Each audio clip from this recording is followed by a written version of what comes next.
If you're interested in what I look like in real life and want to learn more about me, then follow my Instagram page at Joe the Insomniak. This was back in the early 2000s when I was living in South Philadelphia. I was 17 and stupid, as you'll soon find out. I worked at a Rita's Water Ice in the suburbs every summer for the last 4 years or so. Before moving to South Philly, I was able to pick up a job at the new Rita's there, quickly making some great friends.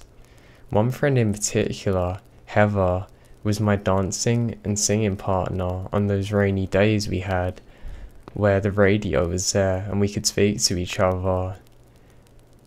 We were listening to Q102 loudly, having a great time when we get a call. I turn down the music and answer. It's a guy named Joe, saying he was from Q102 and wanted to hear about the cute girls at Rita. I put it on speaker and said to my friend, and I engaged playfully flirting with some random guy. He promised to give me a shout out on the radio. Within a few minutes of hanging up, we hear a strange interruption and the same guy's voice say, "Girls at Rita's," and it jumps back to whatever was playing before. That should have been enough to know this was weird. Before we could even speak about it, the phone rang again.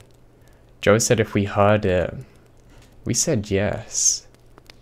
Said it was so fast, and he said that they were having connection problems. We believed him. Heather jumped on the opportunity and said we could go to meet him on a Sunday. As weird as it seemed at the time, I figured we'd be alright because we're together. Eventually Sunday comes, and I'm waiting at the spot to meet him. Minutes before our meet-up time, Heather calls and says she's not going. I yelled at her that I was standing out there like an idiot and why did she not tell me earlier? She said she is sorry and to let her know how it goes. Needless to say, I was pissed off now and very nervous. I was about to turn and walk home when an old car drives by with the windows rolled down and the guy says, "Where's the other one?" Joe was pale, with small but thick glasses and red hair. He really was not at all what I expected. And I just figured, maybe that's a whole radio voice thing people speak about. I knew something was off. I tell him Heather's not coming, and I should probably go. He said he'd love to chat, and tells me to get in the car. Now I know what you're thinking, why? I was too scared to stand up for myself. So I get in, ask where we're going. He tells me he needs to run home quick, then we can grab lunch and talk. I tried to ask him about working for the radio, but after all this time, I can't recall how he dodged my questions so easily, but he did. I never got my answer until I was on my way to his home. Now at this time, I didn't know Philly very well. I knew South Philly decently, but outside of that, I was very unfamiliar.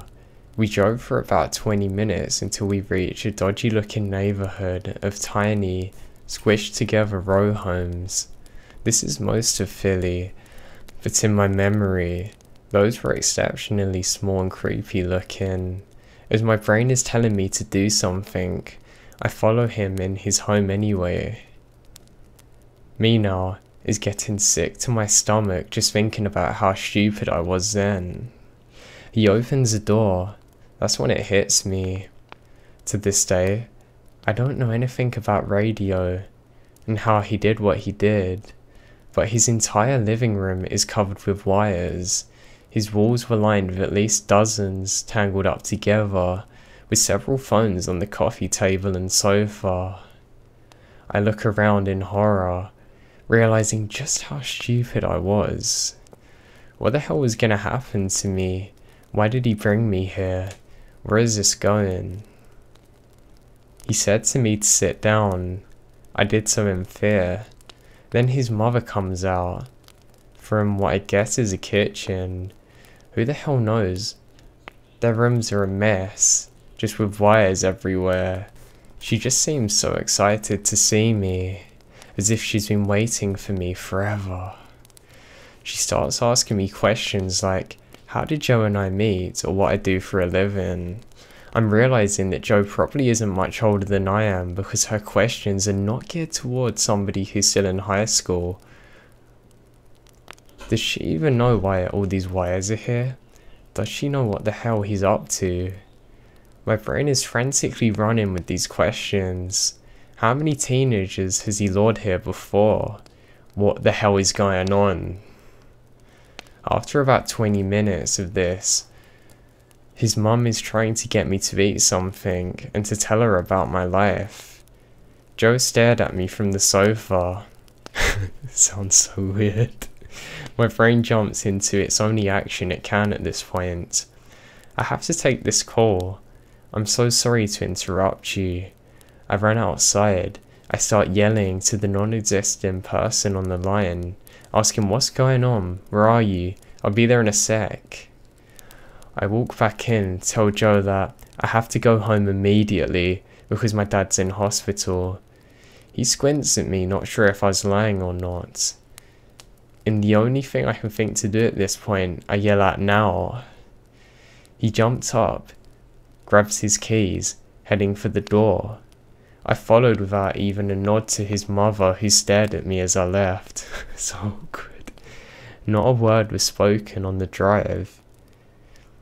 He said, "Where do I live?" I instructed him to drop me off exactly where he picked me up. As I got out of the car, he said to hand over my number. A few weeks went by, and I honestly put most of it out of my mind. I go to open up Rita's one day, and the paper was tossed to the side at the gate. I pick it up, and guess who's on the cover? Good old innocent Joe arrested for luring teenage girls to his house, then assaulting them. To this day, I don't even know how I mustered up enough bravery to act the way which I did. Even now, I can't believe my instinctions at the time, leading me to that exact moment. Maybe I was the first person he tried to lure. All I know is he knew exactly what he was gonna do, and I'm so thankful that he was actually caught, and I was not his victim.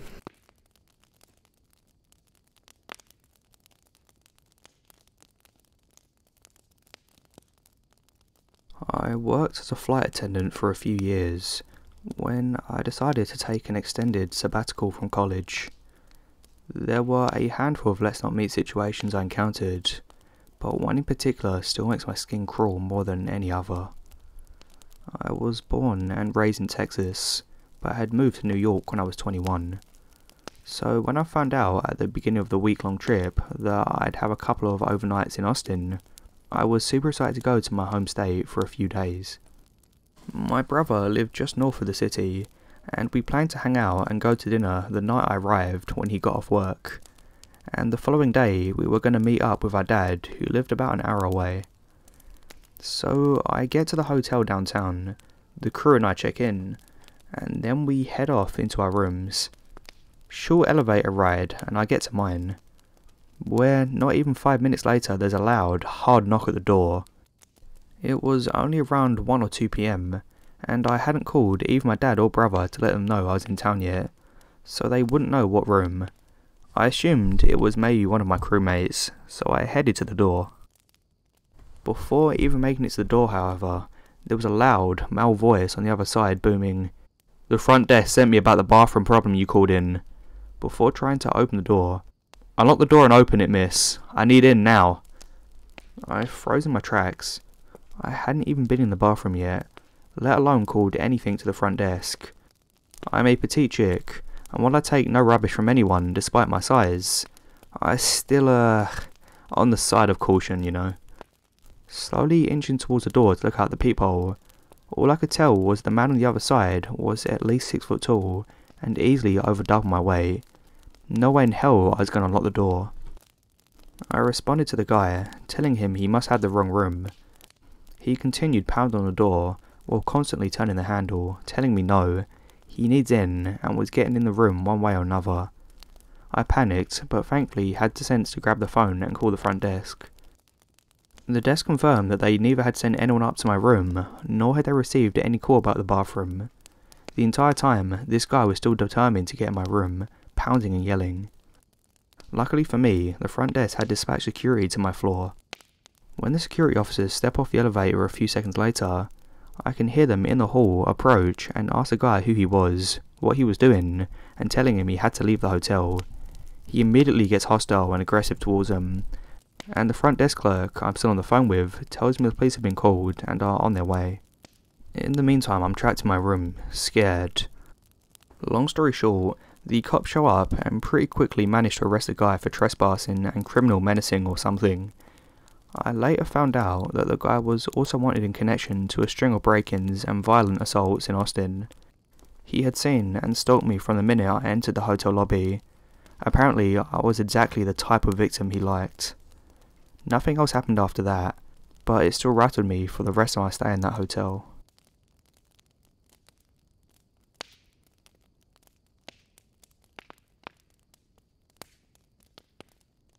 I'm a 22-year-old now, and this happened back when I was just 5 years old.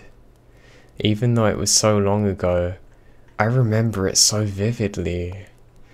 My older brother and I had just been dropped off at a bus stop by the school bus after school. He was only a year older than me. We lived in a shifty trailer park in Virginia. All the other kids had parents waiting for them at the bus stop. My brother and I did not. Our mother never knew or cared where we were, unfortunately. We stayed around the bus stop playing with sticks, and the other kids and the bus quickly dissipated. A few minutes passed with us playing with our sticks when I hear a man's voice say, "Hey." I look up, and there's an old blue truck in front of us on the road. The man inside says, "I'm looking for my dog. Have you seen it?"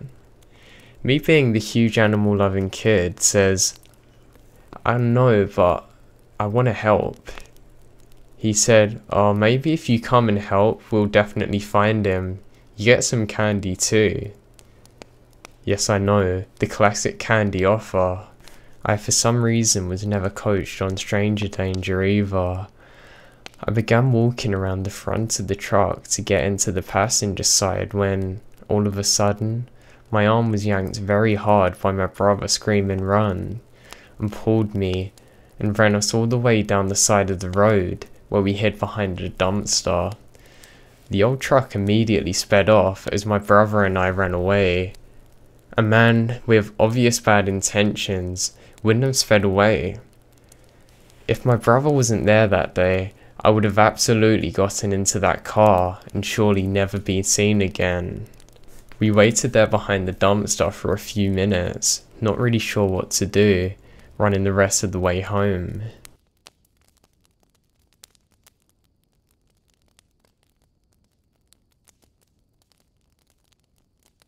So this happened a couple of years ago when I was a sophomore in high school. I had a boyfriend named Fisher.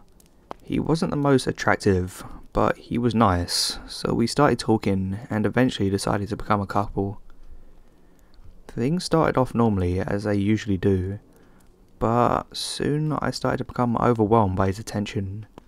He never wanted me to see my best friend or do anything that didn't involve him.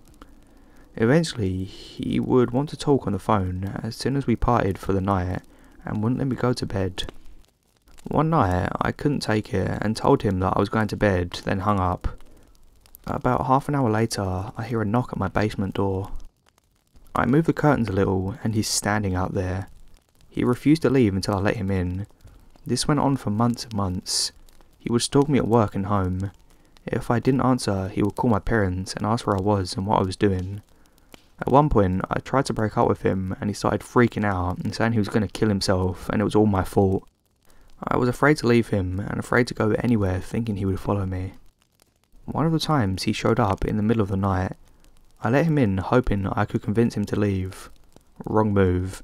He went into my brother's room, picked up his butterfly knife and began playing with it.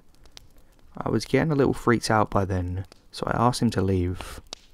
As I went to walk away, he grabbed my arm really tight and wrenched me back towards him while still holding the knife. I hit him in the face and started screaming at him to get out of my house. The next day, he went on like nothing happened. I broke up with him over the phone the next day. That wasn't the end though. A couple of days later, I was hanging out with a guy friend and my ex showed up and tried to talk to me. My guy friend knew everything that had happened, so he offered his house for a place to avoid my ex. We quickly left and walked there, only to realise my ex had followed us. We went inside and looked out the window to see my ex sitting on his front steps. I then got a call from my mum saying my ex had told her that I was in danger and going to a strange man's house. When I told her the truth, she called him back and flipped out on him. He still wouldn't leave. He started yelling at us through the window that he wouldn't leave unless I came out and hugged him. He kept saying, "It's one little hug, and you owe me this." We finally got him to leave by threat of calling the police. This still isn't the end. The last main event with him was finding out he had been stealing my dirty socks and keeping them for his fetish. He offered them and my hoodie I'd just left at his place back. He said I could only get them if I came alone. I told him there was no way that was happening and that I was done with him for good. We went to the same high school, so I saw him for years, but we didn't have any interaction after that.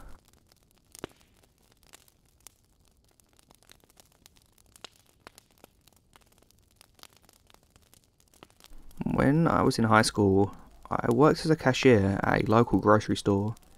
It was a pretty sweet gig because I worked with all of my friends from school, in addition to making friends from other high schools in the area. I mainly socialised with other high schoolers, but I was fairly friendly with all my co-workers, even the older ones in passing.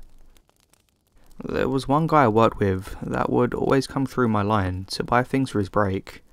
He was probably in his mid-40s. I would always smile at him and ask how he was doing. He was perfectly friendly and seemed totally normal. I even found out that he was dating my friend's mum, which added an extra sense of security in my mind. I didn't pay much attention to people outside of my little world, so it didn't occur to me that I hadn't seen him for a while. Around this time, I started getting a ton of missed calls from an anonymous number. They always called while I was in school, so I never got to answer it. This was back in the day when I wasn't always being bombarded with spam calls like I am now, so these missed calls really stood out to me. The caller never left a message, but the calls always appeared to come in a barrage, a ton of missed calls in a short window of time. After a couple of weeks of dealing with these private calls, they finally called when I was available to answer after school.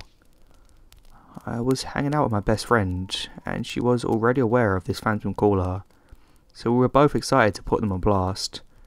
I answered the call and put it on speakerphone. We were smiling and ready to troll this caller already. As we both began to speak, we both realised it was really creepy. I remember the smile falling from my friend's face, and I could feel my own disappear as well. The caller addressed me by name. It sounded like a man sobbing. I asked who it was and he said, "Tom." I was so uninvested in this guy that it took me a minute to realise who Tom was. Of course it was the older man I mentioned at the beginning of the story. Tom was crying and telling me how he was banned from the grocery store. He told me he couldn't step foot in the property. I asked him what happened and he went silent really quickly, paused and said, "Anyway." It was so dramatic and obviously suspicious that I can still hear the way he said it in my head. It was like straight out of a bad movie, how dramatic he was about it. He wouldn't tell me why he was banned, but he said he needed to call me and thank me for always giving him a smile and caring about him. He told me how much he missed me and spoke at length about how beautiful I was. I felt totally sick. I asked him how he got my number, and he said he wrote it a while down before, when I had posted a note on the employee bulletin board, offering to pick up people's extra hours. He had just been holding on to my number.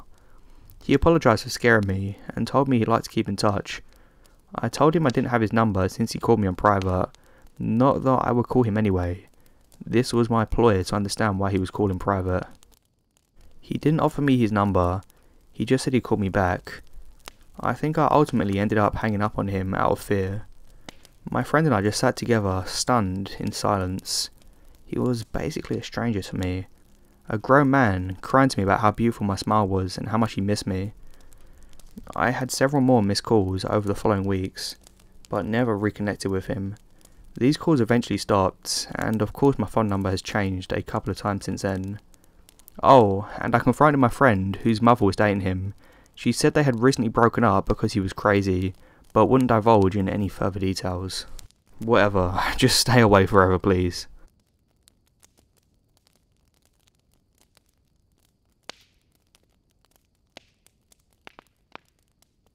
I recently moved into a fairly decent sized 2-bedroom home with a full basement, where a lot of my family's not so important belongings are still stored in boxes to be sorted through.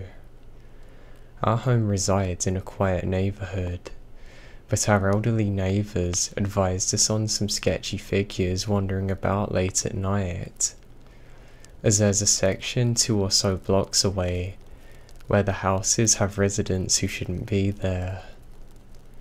Fast forward to maybe 2 weeks ago, I'd gone down the basement to sift through my items, noticing that a few random things on our tables, toolkits, binders, family pictures, etc., had been opened and threw about carelessly. Thinking another family member was sorting as well, I picked them up and went about my task.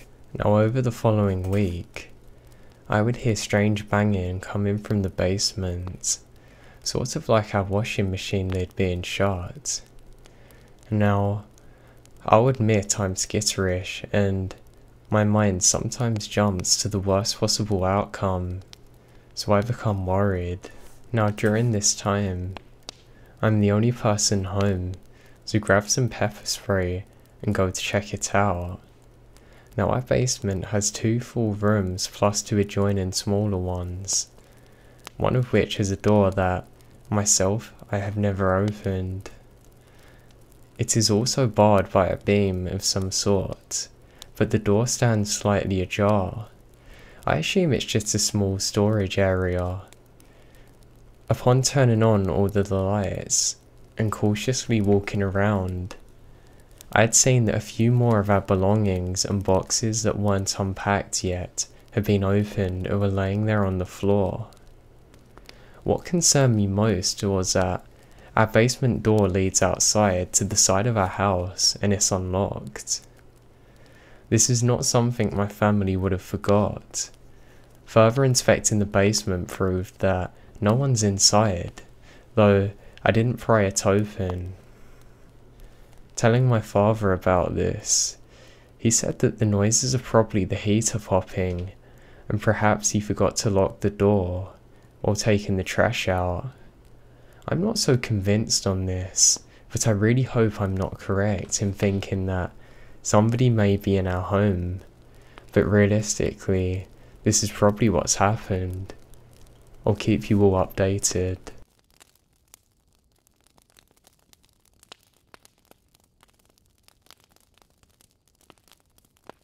About 2 or 3 years ago during the spring, I was out for a weekend run along the river path in my city. It was about mid-morning, and seeing as there is a very popular restaurant shop facility close by, this trail is fairly well used. This morning there were small groups of people, not overly busy, but thankfully busy enough, otherwise the following encounter would have been a lot more scary than it was. I'm partway down the trail and I pass a guy walking, who just as I run past says, "Hello." I return a hello. Shortly after I pass him, I hear footsteps close behind me. I glance back, assuming it was another jogger and wanting to make sure they had enough room to pass. Nope, it was a guy I had just passed, and he was running behind me. An important thing to know is that he was not in running attire. He was wearing jeans, a warm, outdoor puffy vest, a scarf, and non-running shoes. I found him being behind me odd, since he had been walking the opposite direction as me, so he would have to turn around and run behind me. So I sped up my pace. Well, he sped up his pace too.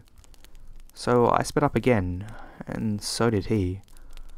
I might add at this point that he sounded pretty winded, since I don't think he was a regular runner, and I kept increasing my speed. On the third time of his catching up to me, he proclaimed, "Got ya!" At this point, I had moved from thinking this was odd to being a bit frightened and unsure of what his intentions were, even though it was broad daylight in a public space. So yelled over my shoulder, "Please leave me alone." He replied with, "Oh, sorry," which I thought would be the end of it. But no, he kept running behind me, very close. We were approaching a group of 3 people walking at this point, so I started jogging past them, but did a quick U-turn right behind them, yelled back at him, "Stop following me!" and sprinted back past them in the way I'd come. As I hoped, there was no way he could follow me now, without raising suspicion of the other people. So that's where the story ends. I've had a few bad experiences over the years, as I usually travel solo, and do a lot of things by myself in my own city. But this was one that really makes me wonder, what was he planning to do? Did he have ill intentions, or was he just mentally ill, or socially awkward, and actually thought there was nothing wrong with chasing someone? If it was place or time of day with less people, would something worse have happened? I thankfully never met him again.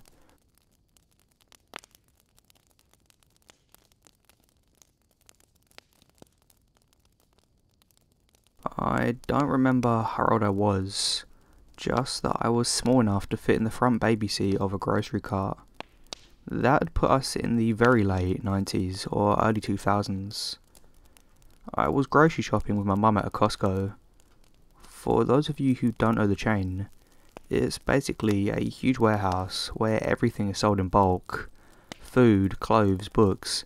It's basically a Walmart, but if Walmart sold cereal boxes in counts of 3s, or frozen dinners by the dozen.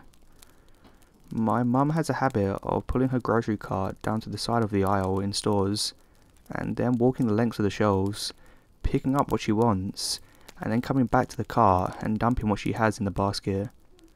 I don't get why she does it, but hey, mums do weird things. So I'm maybe 4 or 5, sitting in the front basket playing with my Game Boy Color, when she pulls over next to a fruit display in Costco and tells me that she's going to look at different deals and sit tight. I wasn't a very fidgety kid, so I said no problem. She's gone for a couple of minutes. I am absorbed in Pokemon, so I don't really notice her walk up until the cart starts moving. Being a kid, I instinctively trust that she's pushing the cart. I was wrong. After a moment or two, I catch out the corner of my eye the vision of her red nails. This is a problem because my mum never paints her nails and never ever wears them long. I look up. The lady pushing the cart is a little older than my mother, same curly black hair, but pulled into a ponytail at the nape of her neck. I still remember she had tanned, Italian type skin with thick red lips, a heavy coat of eyeliner and brown eyes. She was pretty skinny. Her teeth were yellowed, and she smelled like what I didn't realise until later was bad BO. This wasn't my mum, and I said so, very loudly. She laughed and looked around and pushed the cart a little faster.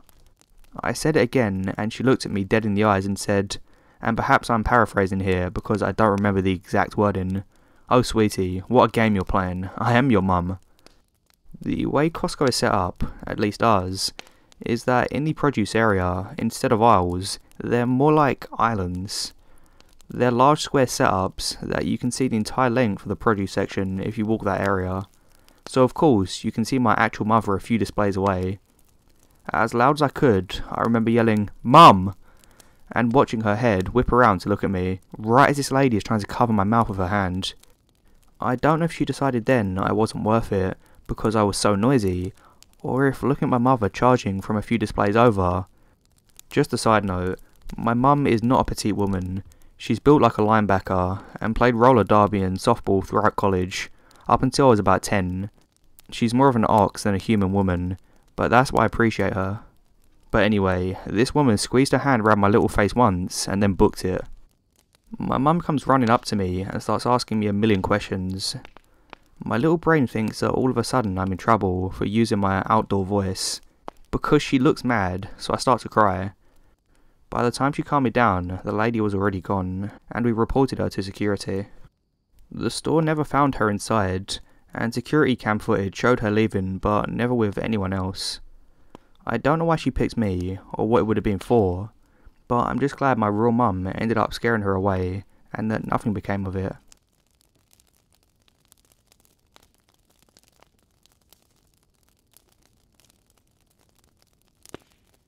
This is literally just what happened within the past hour. I got out of work at 6:30 PM and went to McDonald's to get a nice coffee.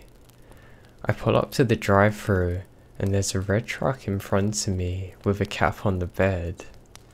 It's super wide, so I can't see their mirrors and thus get a glimpse of who's inside. I'm minding my own business, listening to unsolved mysteries when I see the red truck has pulled up to the second pickup window. I didn't think anything of it, just assuming they had a big order, and the McDonald's employee said to them to pull up while I get my coffee. I look up to see the truck's reverse lights are on. Okay, they must have pulled up a little too far and are backing up. No big deal. They just keep backing up without signalling to me that they're backing up. I slowly back up too. Luckily, no one is behind me. They keep backing up until they're finally parked at the first pickup window now. The McDonald's employee looks out the window at me, shrugs, gives me a look as though I don't know why they did that. A few minutes go by. By this point, I was just thinking about how strange and of non-etiquette it is to back up without signalling to anybody when you're doing so. They could have easily hit me if I was not looking straight ahead. Curious as to what they were doing. 5 minutes has gone by. No one's been given any food. I just want my coffee. I'm kind of annoyed that they backed up, thinking maybe they were told to go to the second window since I only needed the coffee, but they'd suddenly refused to do so. Anyway, I continue sitting there and wait for my food when I see the passenger door to the truck open. Out comes an older guy. He was wearing like khaki coloured overalls and a dirty t-shirt. He starts walking slowly over to my car. I'm thinking, maybe he's going to apologise to me for not signalling. He gets to my passenger door window, turns so he's facing the window head on, and glares at me. I'm waiting for him to signal to put my window down, thinking he has something to say. He doesn't. He just stands there and stares at me. He starts to lift his hand towards the door handle. I quickly lock the door. He goes back towards his truck, getting in the passenger side, frowning. They immediately drive away the second the door is shut. They didn't get food either. They just left. I pull up to the drive-thru to finally get my coffee. I'm now heading home. By now, I have more questions than answers. Why did they back up without signalling? Why was he about to open my door? Why didn't he say anything? Why didn't they get their food or drinks? It might not be the creepiest thing to happen, but I really don't know what to think of it. I was shaking the whole ride back.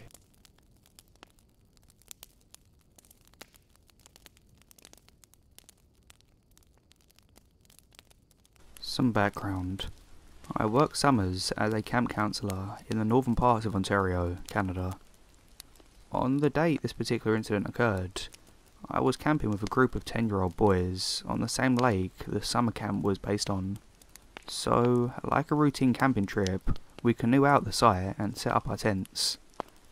Me and my co-counsellor, Mike, take turns supervising the kids while they swim, build forts and play games, etc.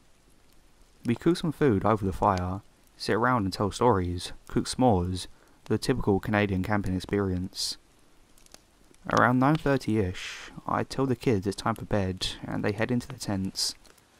Around 9:30ish, I tell the kids it's time for bed and they head into their tents, which were positioned a small walk away from the shoreline, but still in line of sight from where we had the fire pit.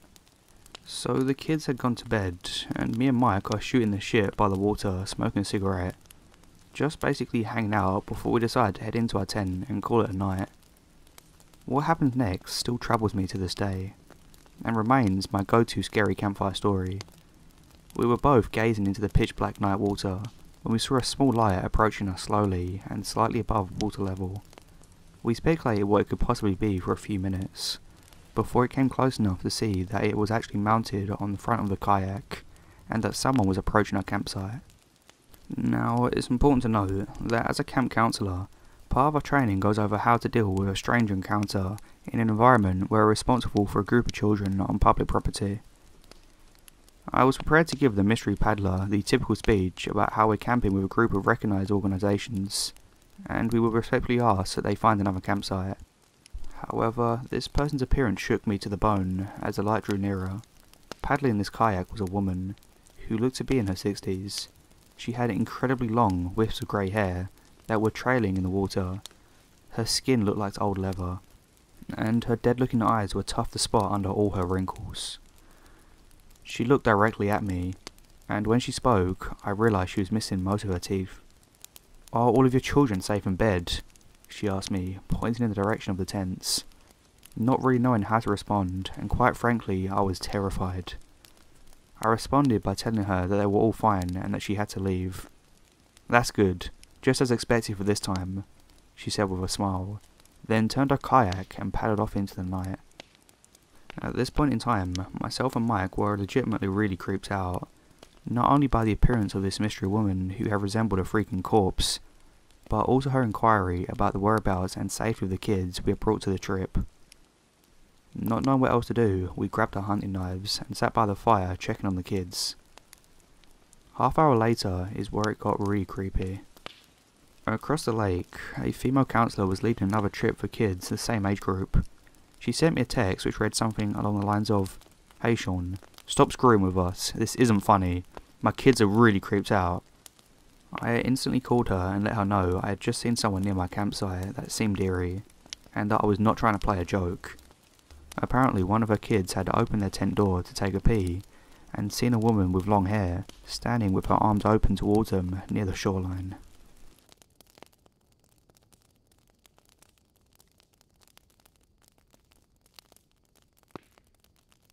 This happened about 6 years ago.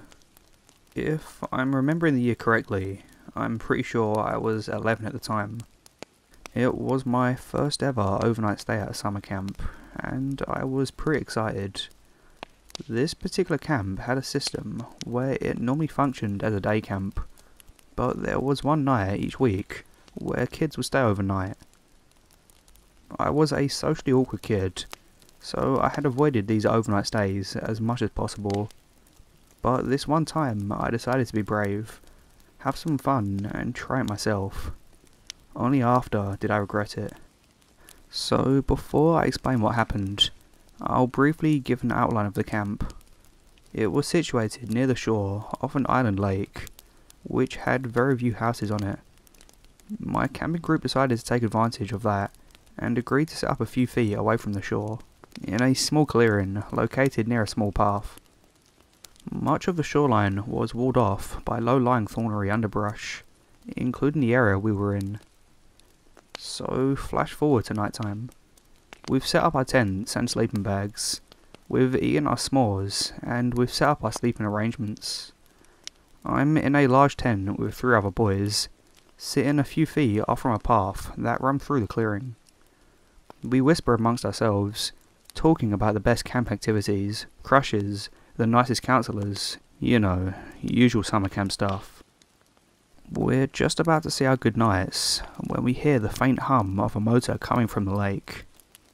It's unusual for people to be out late at night on a motorboat on a small, isolated lake, but we initially blow it off as being some person fishing. However, the noise grows louder, and I begin to hear what sounds like drunk people crackling. At first, this isn't scary for me. I assume it's just drunk people having some late night summer fun, and my tent mates agree. We try to ignore it, but we started getting nervous when the crackling and chatter quieted. I hear the engine shut off, and it sounds like the people were quietly disembarking at the camp's fishing dock, which was a few hundred feet away. For a couple of minutes after, I hear total silence. We were terrified. Two of my tent mates are completely still, while the other is fidgeting and shaking. Looking back on it, it wasn't even like this should have been especially scary, but something felt distinctly off about the whole situation. My gut instincts were right. I started hearing slow, methodical footsteps, creeping slowly along the path. It's clear this intruder is intent on being as quiet as possible, but it's easy to hear when someone's walking in a forest full of sticks, mud and leaves. I'm listening to their steps as they approach our campsite at a painfully slow pace, when suddenly they stop and grunt. At this point, it's clear that it's 1. A man, 2. Not a person who should be here, and 3. Someone who was watching us when we set up the campsite. There was no way he could have known where we were without watching us from another part of the lake. The man stands what feels like an eternity before he begins to move again, but the sound I hear terrifies me. He's moving towards my tent. All my tent mates are laying completely still, mortified but not moving a muscle. He approaches our tent, walking right up to it so we can see the silhouettes of his legs outlined by the faint moonlight. He stands for another 2 seconds. Then he places his finger on the tent. He drags it across the tent, then begins to walk. The man traces the entire perimeter of the tent with one finger. He holds it there for a few seconds after, then grunts again and slowly walks to another tent. My mates are all terrified, and we're all looking at each other like a deer in headlights. We hear him move from tent to tent, walking around each one, with each trace feeling like it took longer than the last. Finally, he walks slowly back to the path, grunts once more, and walks away quietly in the direction he came. A few minutes later, I hear the motor on the boat starting up, before hearing its sound fade into the distance. The counsellors who slept through the whole ordeal were convinced that we were faking the incident to prank them. Those of us that reported it to them were ignored, and it's something that I hold against the camp to this day. I still don't know what happened to the other people on the boat, where they went, or why one of them even came to our campsite in the first place, but that's my creepy summer camp story.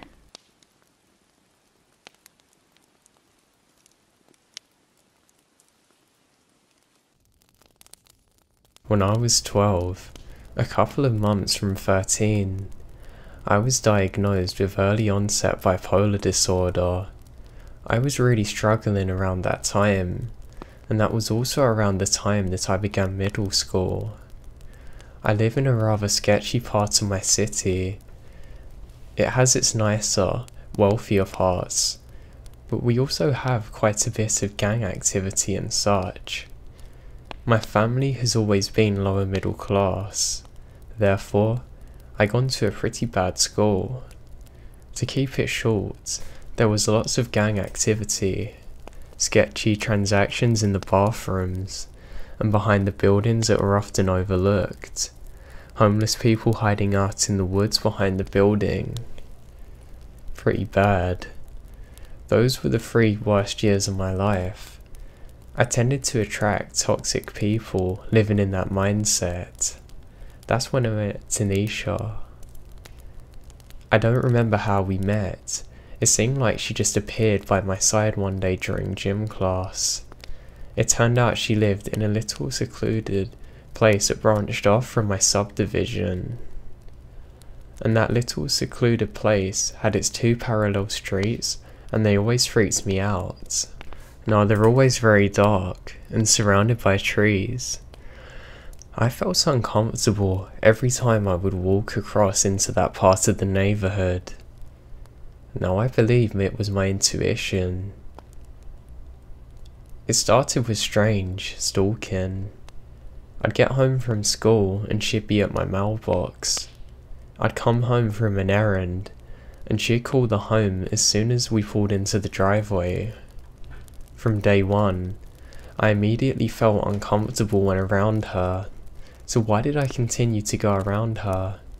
I didn't really. I just never told her to leave me alone. I didn't initiate or welcome it ever. Again, I'm 13 and depressed out of my mind. We would go for walks sometimes and it'd turn into a casual offer to go hang out at her place. Every time I'd get near her home, standing in the road facing it for instance, I would immediately feel sick at my stomach, having this overwhelming feeling of dread. Casual offers turned into begging. The house appeared to be well maintained and landscaped, but she always told me about how her mother was an alcoholic and didn't take care of her or her little brother, and how she would sell herself on one of our main roads into the city. All of this could very well have been true, sure, but it didn't feel right. I felt like she was making up stories for attention.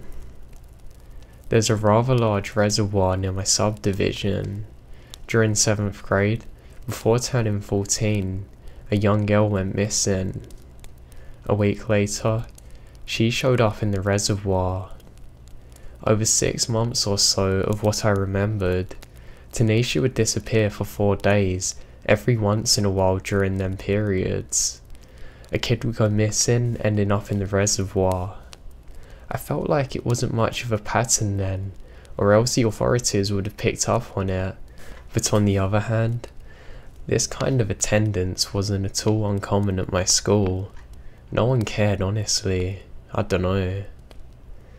During the first week of November, she knocked on my window very early, around 3 AM if I remember correctly.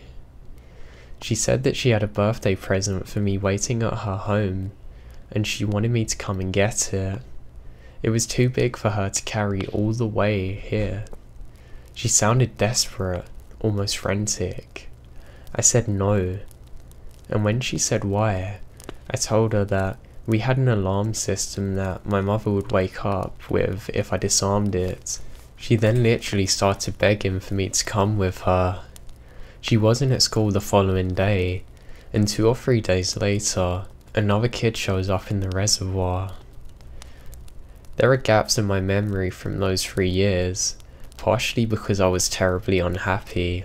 This was around the time I began working with my doctor. What I do remember though, is that she came to my home right after some snow had fallen, and my mother met her outside. My mother told her that if she ever come here again, she would call the police for stalking and harassment. Shortly after that, she's pulled out of school. As soon as the adult years go by, I said to my mother why she confronted Tanisha the way she did, hoping to get some concrete information. She said to me that she would have the overwhelming feeling of bad vibes when she come around. That's all she said. Now I never had any concrete evidence that I wanted that Tanisha was responsible for the murders. Now I'm not even sure if that's something that would be reported since she was so young, but I've always known she was responsible or involved in some way. I've learned over the years always trust your instinct. It seemed like a gradual downward spiral there at the end. The way she begged and frantically pleaded for me to go over. I honestly don't know what would have happened had I not followed my instincts that time.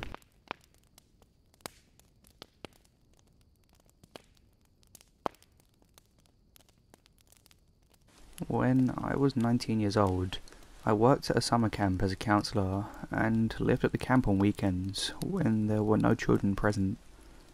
Weekends weren't scary per se, but because everyone was more or less doing their own thing, they could put us a little on edge, being more or less alone. One Friday night, I went into town with 2 other young women who worked at the camp. We got back very late in the evening. There were 2 of us staying at the lodge, which is one of the first buildings you see as you enter the camp, and the other girl was staying in one of the cabins, which were about half a mile away, most of that walk through the woods. We begged her to stay in the lodge with us that night, because it was too late. She refused. We asked her to at least let us take the truck up there, so she didn't have to walk. She likes walking at night, and the thought of the walk didn't scare her. We finally relented and let her go, asking her to call us when she got back in her cabin. 15 minutes after she left, we see lights in the driveway to the camp. It was a camper. My friend told me not to worry about it. There was a group coming to use the camp facilities for a week the next evening, and one of their leaders always brought her camper. She tended to arrive at weird times, so the fact that she was there at 3 AM was nothing. 10 to 15 minutes later, we hear someone at the door of the lodge, trying to get in. Our first order of business was to make sure it was locked tight, as there were a lot of people staying at the camp this particular weekend. Thinking that it's her, we go to the door, where we see a man standing there, trying to get in. Not knocking, simply trying to get in. Swallowing our fear, we go to the screen door, opening the non-screen door but leaving the screen door locked, and ask him what he's doing. He tells us he's looking for the Eagles campground. We actually got people arriving at the camp asking about that a lot, so we start giving him directions. At which point he says, "I can't hear you, open the door." To be clear, we're talking through a screen. There's no way his hearing was obstructed by the screen. He was just trying to get in. We tell him we can't do that, and if he tried to get in, we'd call the police. We repeated the directions. He left. We relocked the door and checked to make sure all the other doors were still locked. Content that the lodge was secure, we armed ourselves with butcher's knives because we were still a little scared. We heard him start up his camper. We looked outside and noticed he was driving into the camp rather than leaving. We tried calling the third girl, who was undoubtedly alone, but we got no answer. We tried calling our boss, but still no answer. It was at this point that we realised that he had come from the direction he said he had. He would have driven right by the Eagles campground, so why was he still here? We debated calling 911, but decided against it. We kept trying to call the girl from our camp group, but never reached her. We never saw him leave the camp, but in the morning our friend was okay, and we couldn't find his camper, so he must have left. Also, I just remembered something else.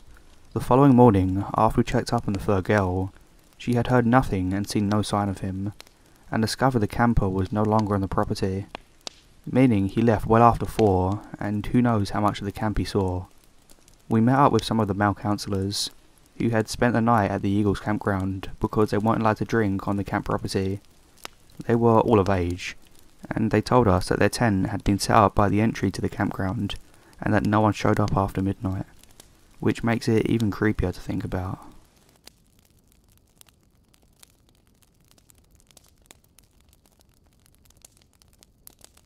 When I was 8 or 9 years old, I was good friends with a kid named Eric who lived down the same street from me. Still am, and we're in our late 20s now. We grew up in a somewhat rural but progressive area in Vermont. There's an IBM plant in town. The area is well educated and affluent compared to some. As such, there wasn't much for a kid to be scared of. On summer vacation, a bunch of us neighbourhood kids would hop on our bikes and spend whole days in the woods unsupervised, building forts and catching frogs until the sun went down. It was an awesome place to grow up. This particular summer, Eric's family invited me to his grandfather's camp. This is no problem for my parents. Our families have been friends for a while, and they're probably happy I won't be around to start fights with my younger sister for a few days. So I'm pretty psyched up about the trip. The camp is on a body of water, so there'll be water skiing, fresh fish, campsites and s'mores. The minivan is loaded up, Eric and his 2 younger siblings and myself, and the 4-hour drive passes without incident. I credit Eric's folks for their great patience in tolerating a car containing 4 annoying, single-digit age kids. On the way there, they made a point of explaining to me that one of the neighbouring camps, there's a girl we need to watch out for. She apparently has some mental illness, is not quite right in the head somehow. I say got it. Not too worried since my 9-year-old self was still shy around girls my own age, much less older girls. They definitely had cooties. When we finally get to the camp, the place is even cooler than I expected. The building is huge. A bunch of Eric's relatives are also there.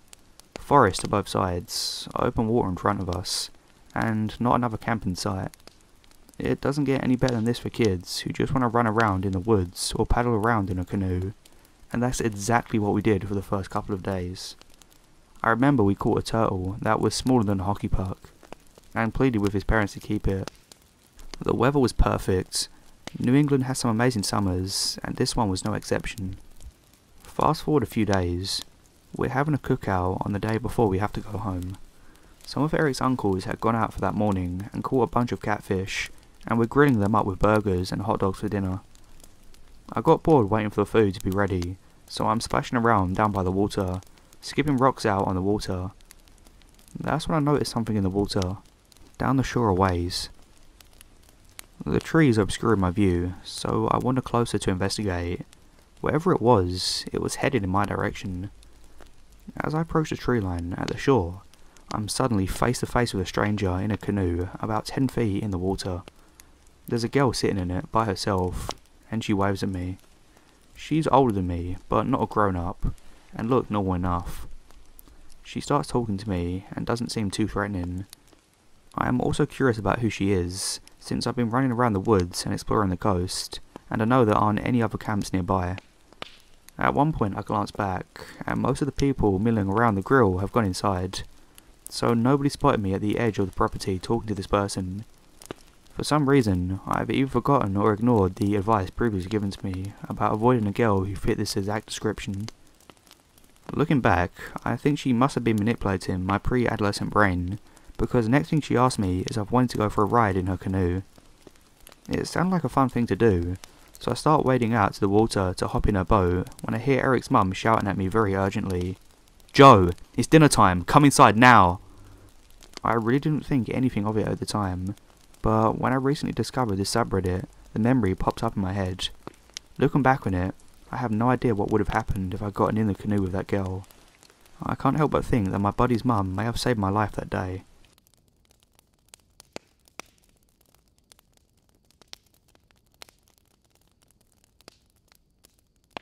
It was near Halloween time when my friends and I were telling ghost stories. My friend said she was going to tell a story about her parents' first date. She didn't really like telling the story, since it was actually true, but we prodded her on. To cut to the chase, the parents had spent a nice, if awkward first date, and around the time they would say goodnight, the male in the situation, my dad's friend, suggested they go for a midnight hike up Provo Canyon. He apparently knew the place, since he had done a fair amount of rock climbing in the area. So the two drove up the mouth of the canyon, get out of their cars, and started hiking under the lights, just near the stars. At some point, the male starts getting a bad feeling, since the pathway ahead, which would pass under some trees, would be very dark, and because it was getting quite late. He, however, manages to ignore the feeling and presses on. The female would say that she felt the same feeling at what was probably the same time, but she didn't know the trail like he did, putting it down to that. A minute later, the feeling came back to the male. He ignored it again, started walking a bit of the way into the trees with his foot hitting something soft in the middle of the path. Under the trees, It was too dark to see just what this soft thing was. Then, the feeling came back stronger than ever. Instead of finding out what was under his foot, he and the female both agreed to hightail out of there. It was then only years later, after being married, they were watching an interview with the serial killer Ted Bundy.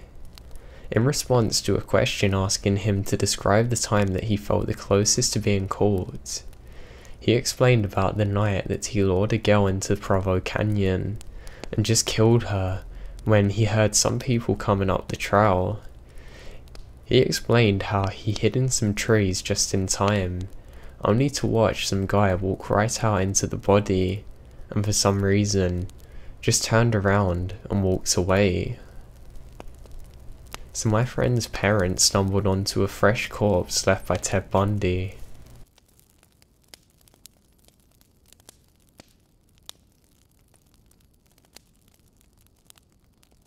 It was the fall of 2007, and I was 15, living in New York. I was a competitive athlete in high school, the type who got up before school for workouts and trained for long hours afterwards. With recruiting season a year away, I was under tremendous pressure to perform in my sport, as well as in the classroom. I was struggling to keep up in calculus at the time, so my mum suggested I get a tutor. She made an appointment with a teacher friend of hers, who really knew his stuff. I'd been going to him regularly, probably 3 times a week for a month, before I met Alex. Alex had the tutoring session after mine, and we'd cross paths every week. It had never been more than a glance and a smile, and I was actually incredibly shy and terrified of boys. He was tall, blonde, with piercing blue eyes, so naturally, I thought he was cute. One day, my tutor had to change his schedule and decided to book us together, as we were learning the same topics in calc. I was shocked and delighted when Alex started chatting with me afterwards and asked for my phone number. I had never had a boy pay attention to me in that way, and I was flattered that someone cute wanted my number. Eventually, Alex and I began dating. Alex went to Catholic school in another town, but he lived in the same town as I did. He took the bus every morning from my school to his. This gave us most mornings together, and he was able to meet my friends. I was a little taken aback when they didn't take to him like I did. They mentioned him seeming weird, and I got super defensive, but I let it go. I realised I'd been spending less time with them than I normally did, and assumed they were jealous that I had a boyfriend. As time went on, things got more serious. We started experimenting, and eventually I lost my virginity to him in the back of his Ford Escape. That's when things began to change. While Alex and I regularly talked, he started getting over the top about staying in contact with me. He would ask me to stay on the phone with him all hours of the night, until eventually my mum started taking my phone before I went to sleep. This relationship also started taking a toll on my athletic career. I was too tired to spend my extra training time, and started skipping my practices to see him, driving 30 minutes each way to his school. Eventually my friend sat me down and told me how unhealthy this relationship had become. I had isolated myself from them, and my entire free time was spent with him. At this point, I wanted so badly to end the relationship. I had fallen out of love with Alex, and college applications were approaching. I had been scouted by no less than 10 colleges, and my plan was to attend Brown, my dream school. Alex's obsession with our relationship had taken a huge toll on his grades, and Brown wasn't going to be an option for him. I remember when I told him that's where I was planning on going, and he freaked out, saying he would never get in and begged me not to go. At the time, I was also recruited by the University of Illinois. Alex applied there, in hopes that I would ditch Brown and go to Illinois with him. That was the final straw for me. I ended things there for good, assuming that would be it. Because Alex would take the bus from my school to his every morning, I had to see him. I remember walking into school past him and his classmates who took the bus with him, and some of his guy friends would yell awful things at me. I ignored it, until I started getting Facebook messages from random people in school. I spent months getting nasty messages from guys at his school, accusing me of having all sorts of things, and they were telling me that they were going to do terrible things to me. Eventually, I had to delete my Facebook because it wouldn't stop. I think deleting my Facebook was what set the stalker tendencies off for Alex. He wasn't able to see my face online, so he started calling non-stop and sending desperate AIM messages telling me he loved me. While this was going on, I was the favourite to win the high school championship in my sport. I had gone undefeated all season. Alex ended up showing up while I was competing for the championship, and I saw him there. It shook me so badly, I ended up losing the title. I was furious and heartbroken. I ended up picking up his call that came that night and screamed at him, telling him to never contact me again. That's when the threats began. I got a call a few nights later from Alex. After he texted me, he had something important to tell me. Stupidly, I answered. He began to tell me how he was going to kill me. He was going to show up to my house when my parents were at work with a rope and knife and make me suffer like I'd done to him. I started to cry, and he eventually went on to say he was going to get me before I went into school because he knew exactly where I parked my car every morning, and my parents were never going to find me. At this point, I decided to record what was being said and had it taped on my phone. I hung up and felt he'd said enough.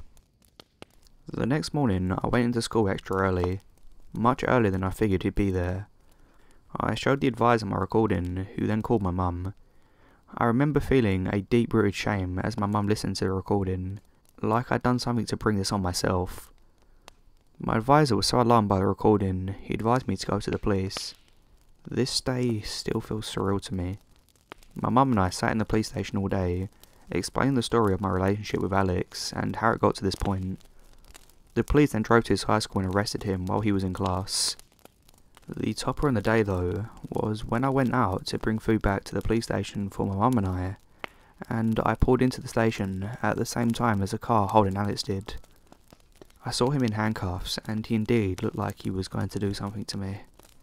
Post-arrest, I got a restraining order against Alex, and he was sent to a mental institution for a short while. He ended up breaking the RO on more than one occasion. I contacted the police, but they didn't think it was cause to do anything. I think it's important to note that Alex's family were wealthy and had a name in the area, so it wouldn't have surprised me if that's why they brushed it under the rug. I ended up attending Brown and had to inform them of the RO and let them know that Alex should not be allowed on campus. It's been over 10 years since this all happened, and I still receive friend requests and phone calls from him on occasion. I recently moved across the country from where this occurred. I finally feel safe now that I'm far away from where he lives, but anytime I get a blocked call or text from a number I don't know, a thought goes through my head that it might be him. It's safe to say that this experience has completely changed who I let in my life and who I choose to date.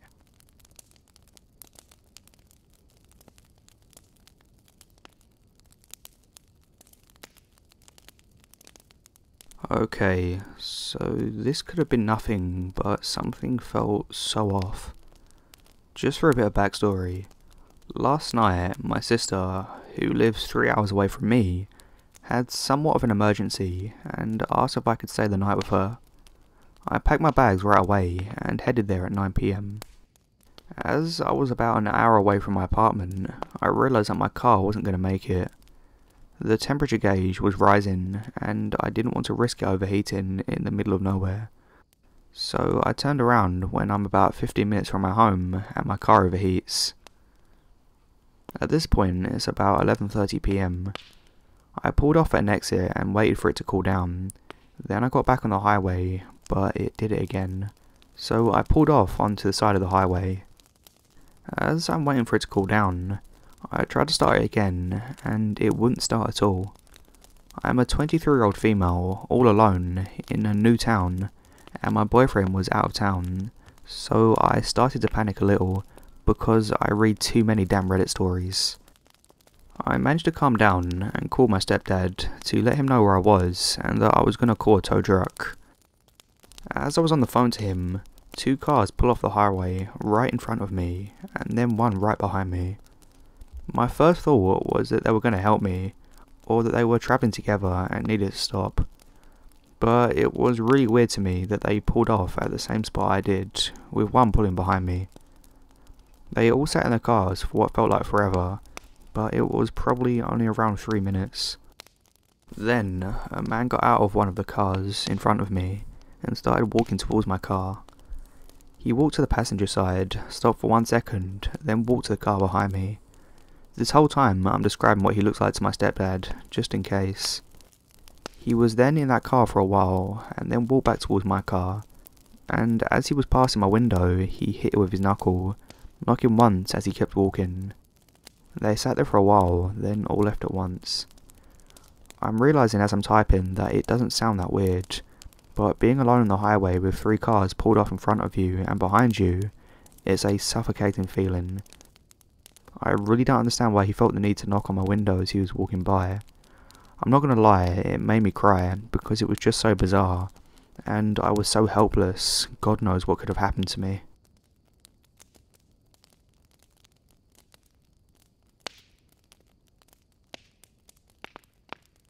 I knew somebody who brought her home, and she was 99% sure it was a murder house. She brought the house for way under the market value in an upscale neighbourhood. The house was owned by a single, old man. He insisted on giving her a private tour of the home before he moved out. He had carpet on all the walls. Even the bathroom was carpeted. There were locks on the outsides of the interior doors. He also had doors that had a cut hole out in the middle with a metal gate over it, so a cage. He even had a room that was dedicated to frogs, painted green, full of frog figures. After she moved in, she found a man's name written on the wall in the basement, along with some tally marks. Her telling me about this gave me goosebumps.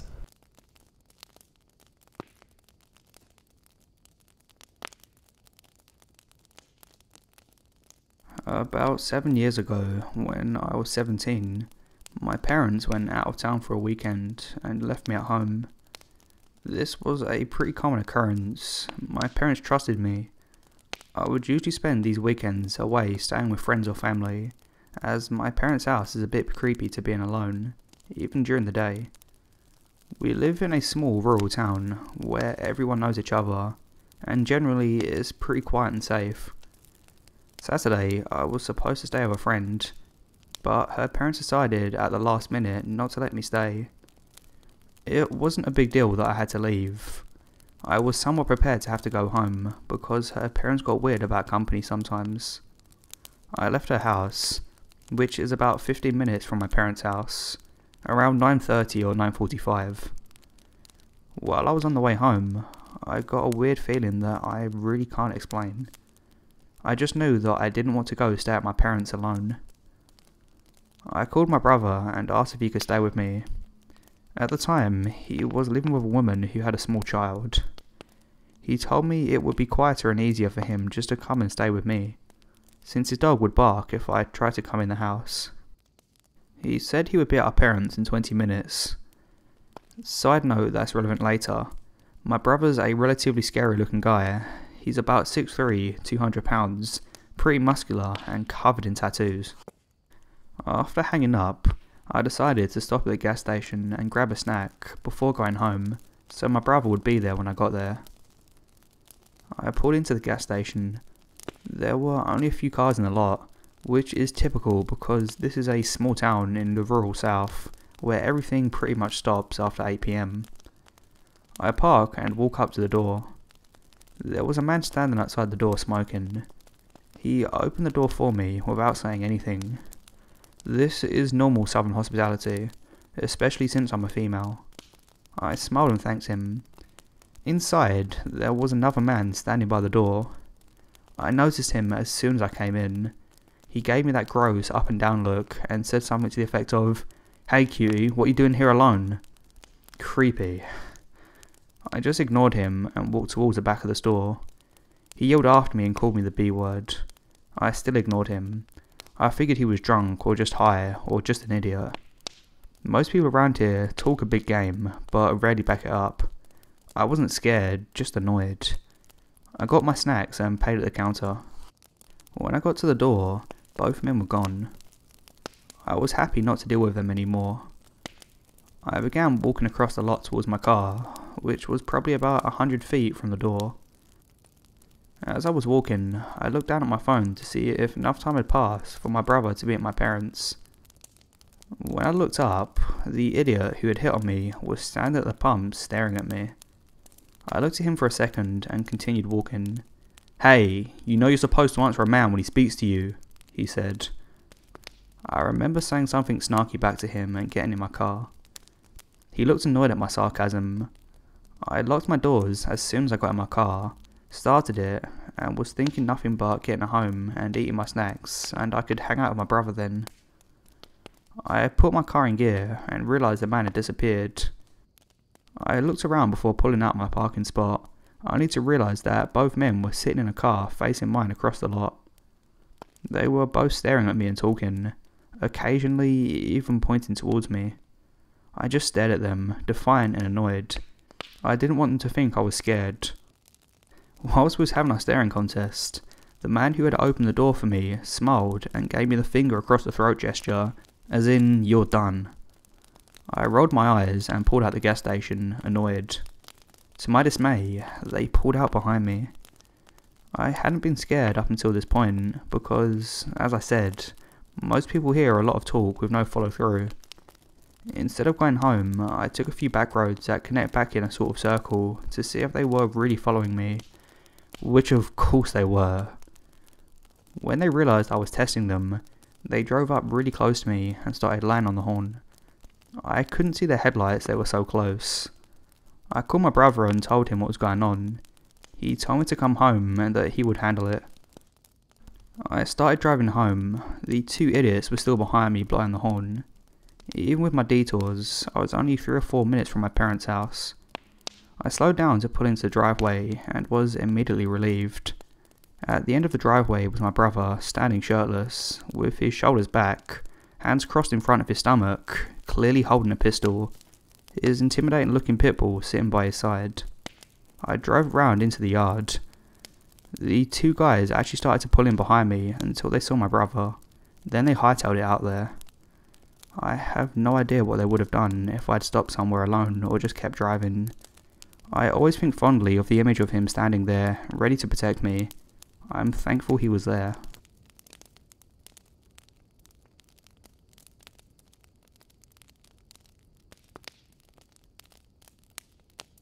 I live in a moderately rural home with my sister and brother, so it's not like we have next door neighbours, but there are a few homes nearby.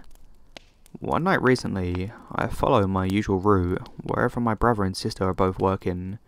They both work night shifts, and I'm home alone. I turn on Netflix and fall asleep on the couch. I fall asleep around 10 PM or so, guessing by the last episode I remember watching fully. I wake up to this banging on the door. Look at the clock and it's 11:06. Bleary-eyed, I walk to the door, thinking maybe my brother got sent home early from work and forgot his house keys.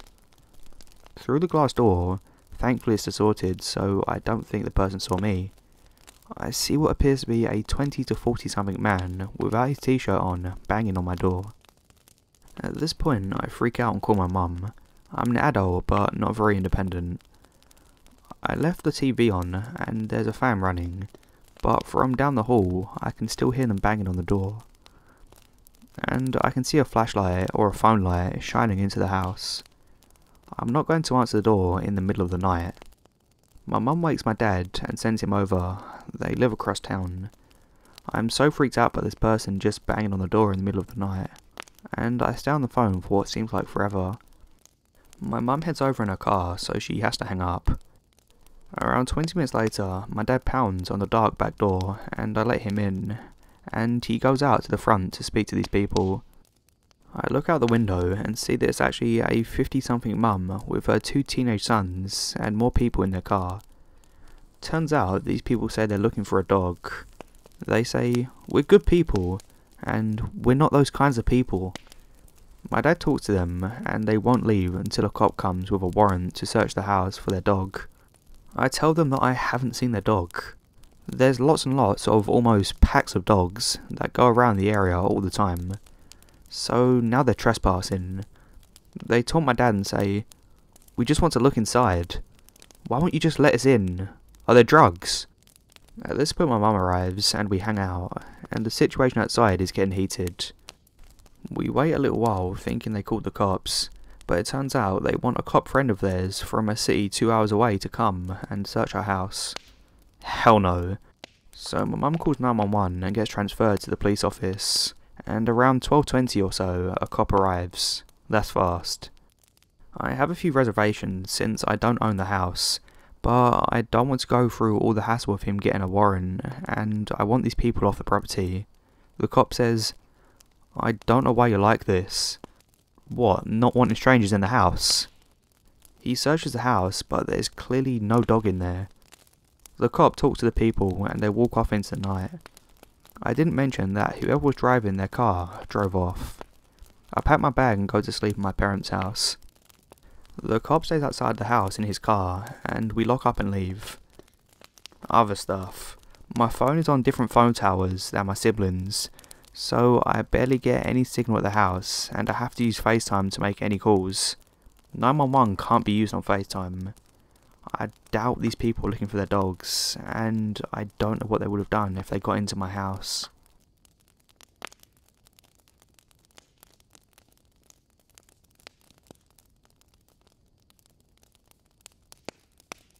A few years ago, I worked at a Jewish summer camp in North Georgia.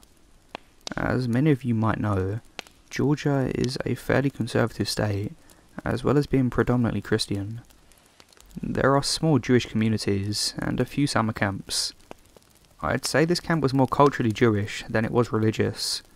There were no religious requirements, nor religion-specific focus. Rather, it was a place for kids who were more often in the minority to come to camp that allowed them to meet other kids like them. Staff came over from all over.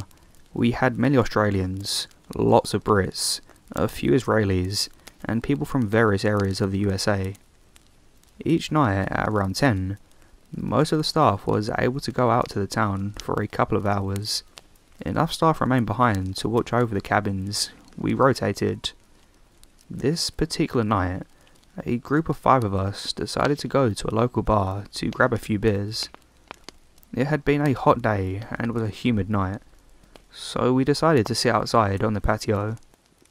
For some backstory on the town, generally we were extremely well received by the community, despite differences. We brought in lots of revenue for the town during the summer. We brought suppliers at the local Walmart and often took the campers on tubing trips or occasionally out for dinner after a long hike on the Appalachian Trail. It was midsummer, so we'd been out to the bars in the area many times already that season. The 5 of us sat around a table, drinking and discussing the events of the day, as fellow employees typically would after work. About 30 minutes in, a white man in his 20s came up to our table. I distinctly remember a jagged scar on his cheek, but didn't think much of it at the time. He introduced himself, then told us he was having a party that night at his place. "Anyone can come," he said. "Black, white, gay, straight." I found it odd that he'd open his speech with that disclaimer. Of course a party would be open to anyone. Why did he feel the need to specify? But we'd all had a few beers and were feeling pretty loose. He talked for a bit longer, and nothing really seemed off. We told him we were working at camp in the area and couldn't stay out, so we would probably be heading back soon. An hour later, our group went out to the parking lot to get in the car. As we approached it, we saw the same guy come out the shadows. He had a buddy with him with a shaved head. His expression was incredibly hateful. His eyes had changed. He pounded his fist into his hands, then took off his shirt and revealed a poorly inked SS tattoo. My stomach dropped. One of the bigger guys in my group, Kevin, immediately reacted by pulling a knife out his back pocket. At summer camp, most of the staff carried knives. We spent a lot of time building campfires, etc., and asked what they wanted. The original guy started shouting some anti-Semitic remarks and told us he was going to beat us down. Kevin started walking towards the two guys, but we pulled him back. He told us his buddies were on the way. Sure enough, some more guys started walking into the parking lot. It's all kind of blurry here. I remember jumping into one of the cars, pulling Kevin with us. It felt like we were surrounded, though there were probably only 7 or 8 of them. Rocks were thrown at the car. We sped off. My heart was beating like crazy. We never went back to that bar. On the bright side, when we told the story to the competing bar in town, the bartender lined up 6 shots, cheered us and said we'd always be welcome in his bar in that town. Had no more problems in the town itself, but when I took some campers on a 2-day hike up the Appalachian Trail, it was another story.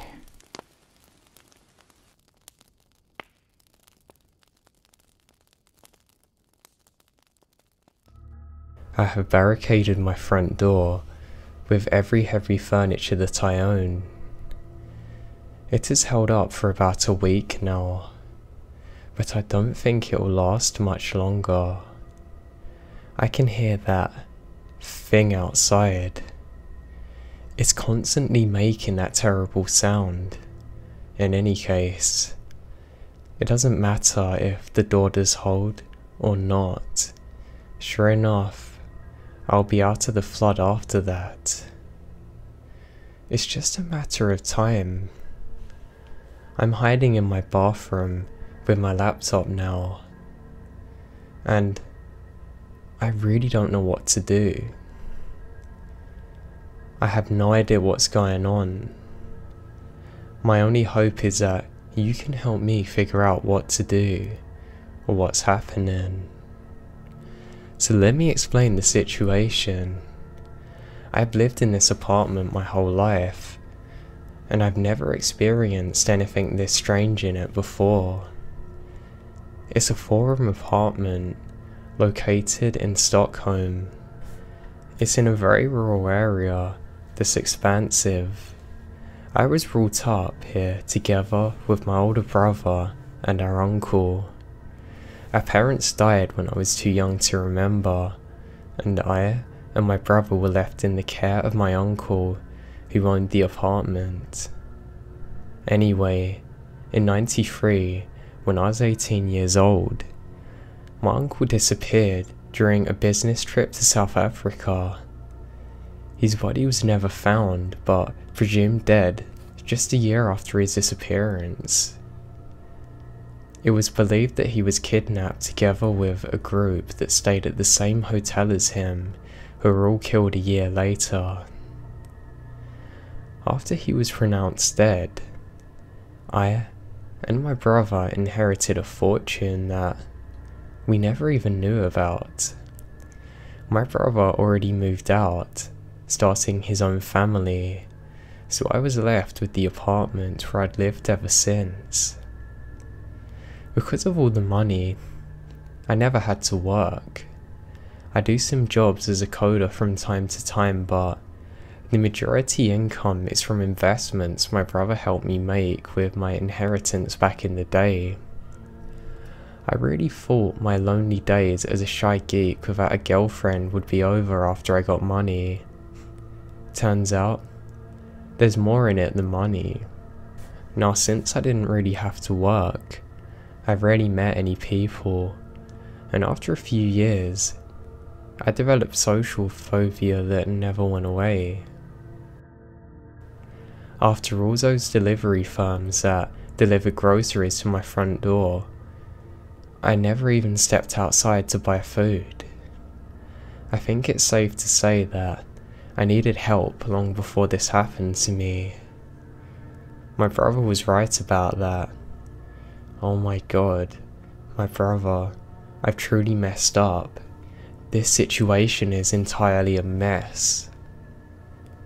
Anyway, since I so rarely leave my home, I don't really know when it started, but it happened sometime during the end of June or beginning of July. Those days were extremely warm. In fact, it was the warmest July in Stockholm since they started measuring temperature. I was constantly sweating. All my windows were open. The sound from the city outside filled my apartment. I went online and ordered like 6 bottles of Coke to combat the heat, satisfying my unhealthy need for sugar. This was actually what led to me discovering my horrible predicament. The delivery never came. I waited 2 whole days before I called them to ask where my Coke was. To my surprise, they told me that they'd already been at my place and nobody opened the door for them. I didn't believe that. But when the same thing happened with my food delivery, I started to doubt myself more than them. How could I miss the sound of my otherwise so loud doorbell? I waited several days before deciding to leave my home. For the first time in I don't know how long, to buy my own food. This is when my life turned into a nightmare. Now the first thing that I noticed when I opened my front door and stepped out into the stairwell was a mild breeze. Completely different from hot air coming from my windows. The second thing I noticed was a smell. It's hard to describe. It smells like moist wood mixed with an old fireplace. A couple of sunbeams came in through a broken window. On the floor, there's a thick layer of dust. Some mortar had fallen off the walls. I didn't want to think about that. This was certainly not normal for this part of Stockholm, or any parts for that matter, but I had been waiting for several months to get out, so it was perfectly possible that it could have happened while I was hidden away. Perhaps, as I walked over to the elevator, they're in the middle of renovating the building or something. But that doesn't explain why the damages appeared to be so old. The elevator did not work. It annoyed me since I'm not in good shape and I lived out on the 6th floor, so there was quite a lot of stairs to walk down. When I finally got down to the bottom floor, I noticed that the walls were painted in the same colour as when I was a kid. I assumed then that my renovation theory must have been correct, and that they had chosen to go back to the old look. However, and perhaps, I pushed that out of my mind because it didn't fit in with my expectations. There was a big graffiti on one of the walls. I didn't read it or even notice it at this time, but when I come back, it read, "Close the doors." The text was written in a dark red. Creepy. Outside the weather is mild. The extreme heat is now past. That was actually the first thing that made me scared. Instead of just confusion, it just felt so unnatural, like something was wrong at the most fundamental level. The next thing that frightened me was a complete lack of cars on the street in front of me, as well as the absence of the constant hum from the city. I stepped out to the sidewalk. I couldn't see a single person there. Another thing that was out of place was the vegetation. It was growing everywhere. Now I mean, in every single crack in the sidewalk or in the street, there was something growing. From where I stood, it became clear to me, although I couldn't really believe it. My city's abandoned. I continued down. I go to another usually busy street in Stockholm. Around there, there's the same thing, the complete lack of people. However, there was an abandoned bus in the middle of the street. It was completely broken down. On its side, it's partly obscured. There's a line of text which says, "We open doors." I went inside, trying to find anywhere. I ended up in a grocery store, somehow still expecting to find food there. Of course it's dark and empty. Every shelf had been looted. The only thing I found was a package of cheese, hard as a rock. I look at the expiration date. It says 8/10/93. Now this literally made my skin crawl. What did it mean? I took the cheese with me and left the store. My heart was rapidly beating in my chest. My head is spinning. I felt dizzy. I had never had a panic attack before, but this seemed to be it. I couldn't breathe.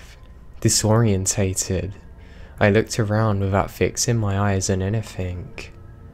And then, I heard it.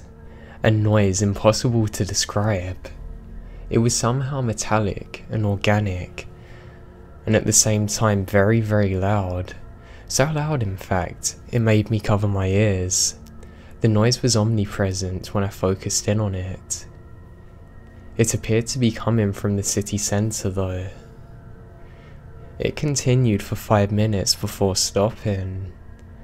The sound terrified me to the bones. I ran home with my fossilized cheese as fast as I could. I was not ready to deal with the source of whatever the noise had been. Also, I needed to go home to think.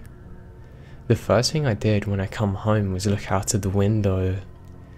To my relief, everything was normal. I couldn't make sense of it.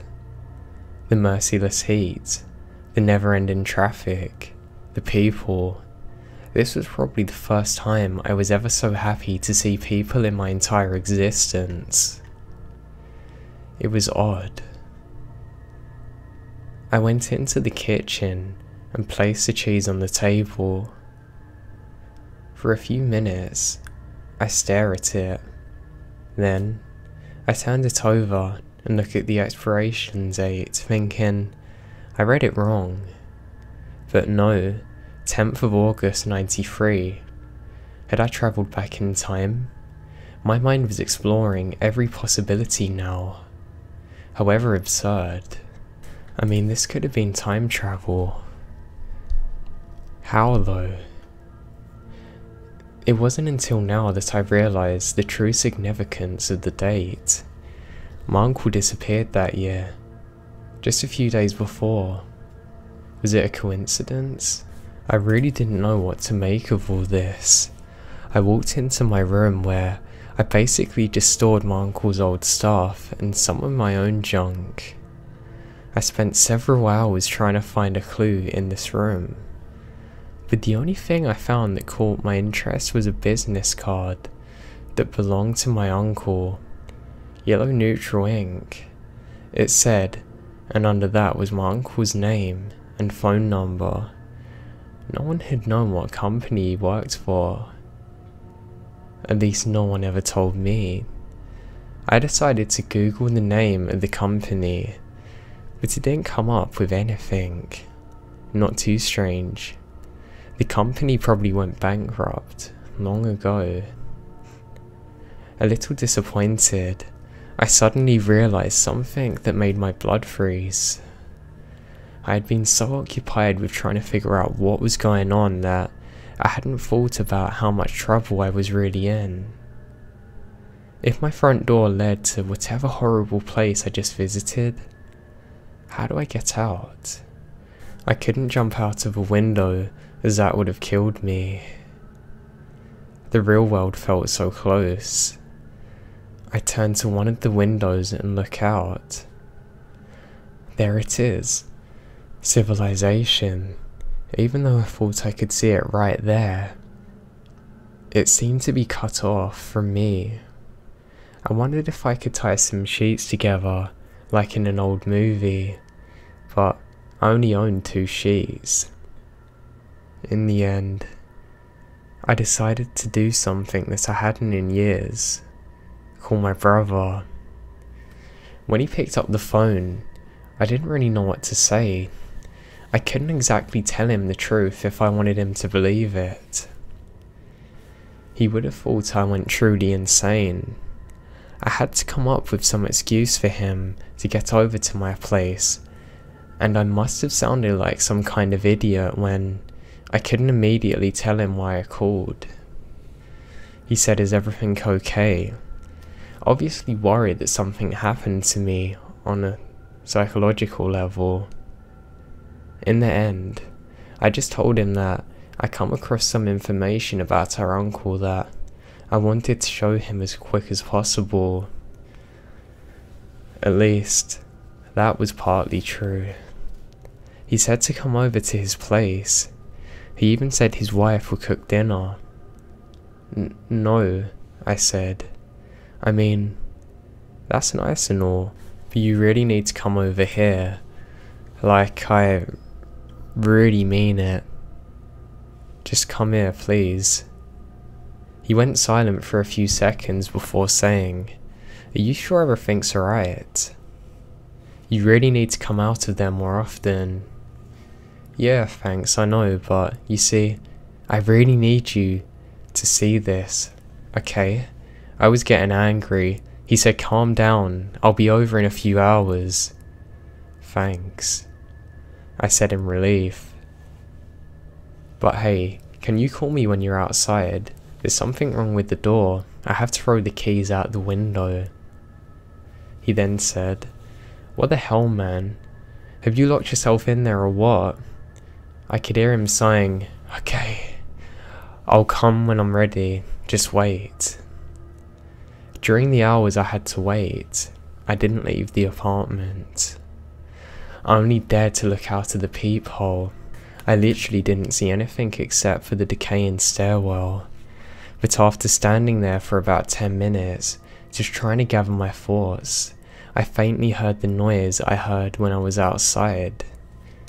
It lasted just as long as the first time I heard it. I got goosebumps from hearing it again, deciding to get away from the front door. I went to the living room to stay there, trying so badly not to panic.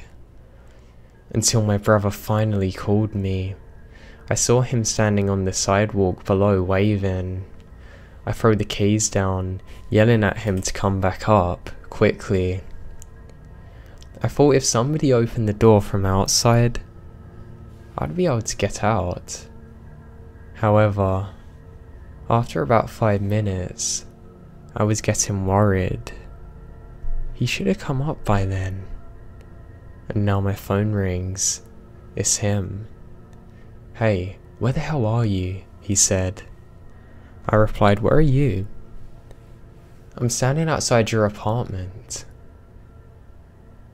He then said, "What have you done to the place?" I said, "No, you can't be." He said, "It smells like somebody died here. And didn't you renovate the place?" He said, "You really need my help." I said, "Listen to me. This is gonna sound crazy, but no, listen, please. Earlier today, when I tried to leave the apartment, I ended up somewhere else. Somewhere where everything's dead. And I found this package of cheese, you see." "What the hell are you talking about cheese for?" "Yeah, sharp, and listen, the expiry date? 93. He said, "That's funny." I said, "I'm not trying to be funny, listen. You must have entered my apartment in that other place." He said, "Hey, did you find our old Nintendo?" "Ow, old? No, I think you should get out of there now." He said, "Adam, I can hear you. You have a sick sense of humour. I can hear you in the bathroom, Adam." I said, "No, I'm not in the bathroom. Get out of there now." I could hear my brother walk over to the bathroom. A few seconds later, the only thing I hear are blood-curdling screams. He dropped the phone on the floor, but I could still hear it next to him. He's screaming, "No, God, please." Then silence. "Hello? What's happening? Get out of there." I started crying. "I'm sorry. So sorry, man." Suddenly I hear something on the other end. "David," I said, filled with hope. But this was not David. It was something else. It sounded like thousands of children's whispering, incoherent things at the same time. A minute later, the call ends.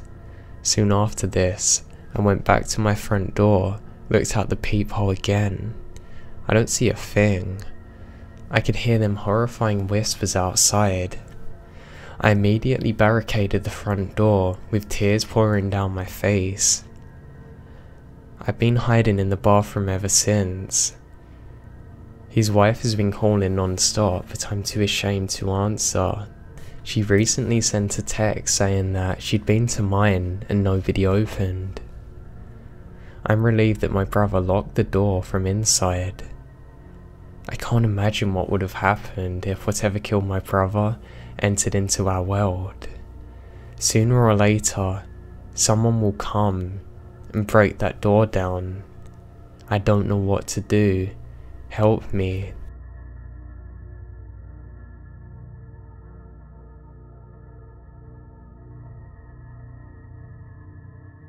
Some strange sounds have been coming from my neighbour's house. It started a few weeks ago when I first moved in. The neighbourhood seemed decent enough to where I wouldn't be bothered by anyone. In fact, it felt more safe than my last neighbourhood because my neighbour just so happened to be a cop. I saw him the first day I started unpacking. He was around 6'2", with a clean shaved head and large forearms. He smiled at me as he entered his cop car. I waved and continued unpacking. Nothing seemed unusual about him, at least, not at the time. However, over the next few weeks, something felt off about him. For one thing, he constantly had women over to his house.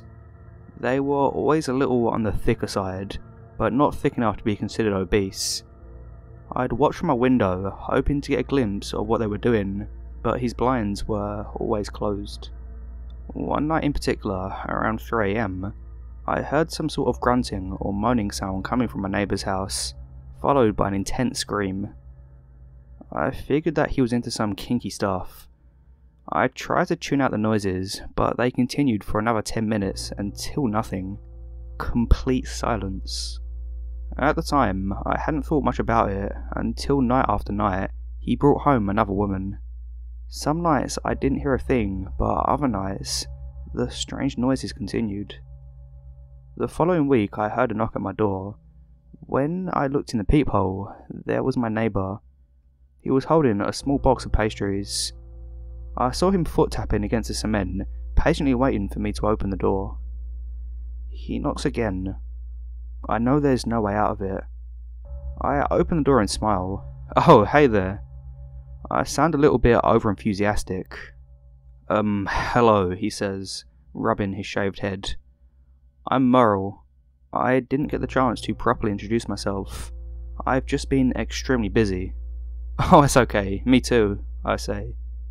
"Well, I bought you these pastries. I hope you like chocolate," he said, handing me the box. "Who doesn't?" I laugh nervously. "I own a baking shop on the side. I give lessons as well.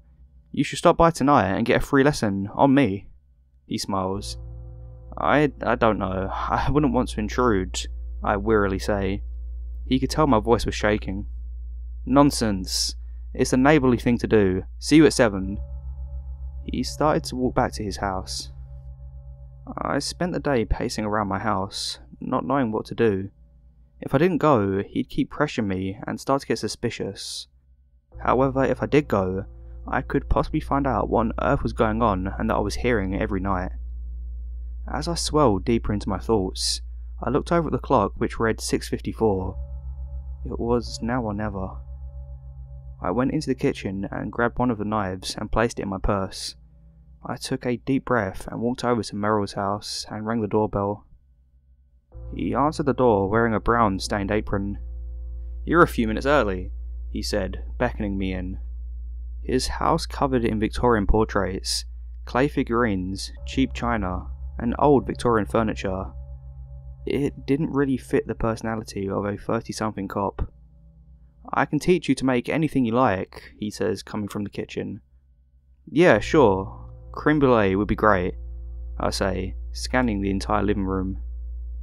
"Hey, can I use your bathroom?" I ask. "Down the hall on the right," he yells. I walk down the hall to see more painted pictures. The walls are painted pastel pink. I open the door to the bathroom and lock the door. I slowly open the drawers to see nothing out of the ordinary, just a toothbrush, toothpaste and a shaver. I sigh in relief. Next to the toilet, I see a few magazines scattered across the sink. They're dated back to the early 2000s. I pretend to wash my hands and follow him into the kitchen. "Sorry, one too many burritos," I say. He laughs and empties out the ingredients to make the creme brulee. "Ah, I forgot the heavy cream," he says. "Would you be a doll and run to the basement and grab some? I have an extra fridge down there too." Sure," I say hesitantly. I reach for the purse in the living room and head down the basement towards the direction he pointed. It's dark down there, and their steep stairs creak as I trailed down. I smelled some sort of robust aroma coming from down the basement that almost made me gag. As I feel the bottom step below me, I heard a sound from above. "Mo?" I asked. I switch on the light to see the door had been shut. I don't even bother going upstairs to unlock it after I saw the contents of the basement. There were 6 freezers inside of his crammed basement. As I circled the basement, my head hit something above me. I looked above to see large chains above my head with shackles. That's when I heard it, that strange moaning sound yet again, coming from a large freezer. I slowly moved the freezer and unlocked the door.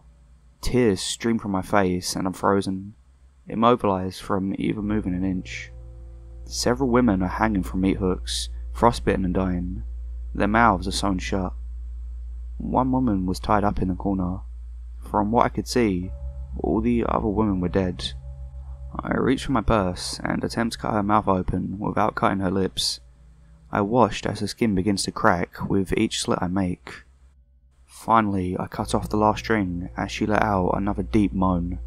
"Help me," she said between shivers. I cut open the string and hoisted her out the freezer. I held on to her as she continued to shiver. When I saw her in better light, I recognized her as the thick girl I had seen walk into his house a week earlier. "What on earth is he going to do to us?" I asked. "He's a sick man," she said between sobs. "He said he could teach me how to bake, but he's trapped me in his basement," she said, falling to the ground. I hold on to her, attempting to warm her up. "We don't have much time," she says. "I saw he did to those other women." "What? What did he do?" "He eats them. He starts with their breast, then moves towards their heart. He saves their privates for last," she says, trying to stand up. "How much time do we have?" "Not long. He knows that we're trapped in here, but eventually he'll come down and force feed you to one of his other victims, before putting you into a freezer until you slowly die." She starts to stand up. "We need to find some way to attack him from behind." I start to search the basement for some way out, but there's nothing. As I search through the piles of garbage, I find a black bag which seems to be wrapped in something rather large. I open up the bag to find a putrid smell. Inside, I find the skeleton of a small and frail body. It's wearing a red blazer, a pastel-coloured shirt, and older woman's slacks. "I think I found the woman who actually lived here," I whispered. As we continued to search, I found a small opening in the foundation. Being a 90-pound woman, I figured that I could squeeze through the hole if I made it a little bigger. I grabbed my knife and continued to jab the foundation until it crumbled. I probably had some poor woman to thank for thinking of an escape route. "Let's get the hell out of here," I say to the woman, but I look over and she's passed out on the floor. I run over to see that she's unconscious. I feel for her pulse and her heart slowly beating. I try to shake the woman to wake her, but she doesn't respond. "Ah!" I say. I try for a few more minutes, but she's still lying unconscious. I decide to escape and come back for her. I run out my house and unlock the door. I quickly shut the door, all of my windows, and lock myself in my room with my knife. I didn't know what to do anymore. Who would believe that my cop is a cannibal? Moments later, I heard the doorbell ring. I knew it was him. I reached for my cell and dialed 911. I try and calmly tell them what's going on, but my words are slightly mumbled. "Help is on the way, Mum," the dispatcher says. I don't want to be next. I don't know what to do. I know he's watching me. I can see him staring at me from my window. He's smiling, still wearing his brown-stained robe. Except now, there's fresh blotches of red on it. He goes back into his house for 5 minutes and returns in his uniform. I watch as the police pull up to his home. He greets the other officer. They talk for a moment as the cop gets back into his car. "No, no, no!" I yelled. "Where are you going?" My phone begins to ring. It's a private number. "Hello," I managed to say. "Usually I prefer to eat women who are a little on the thicker side." He pauses. "But I'm starting to get a little thick myself. I think it's time for me to go on a diet."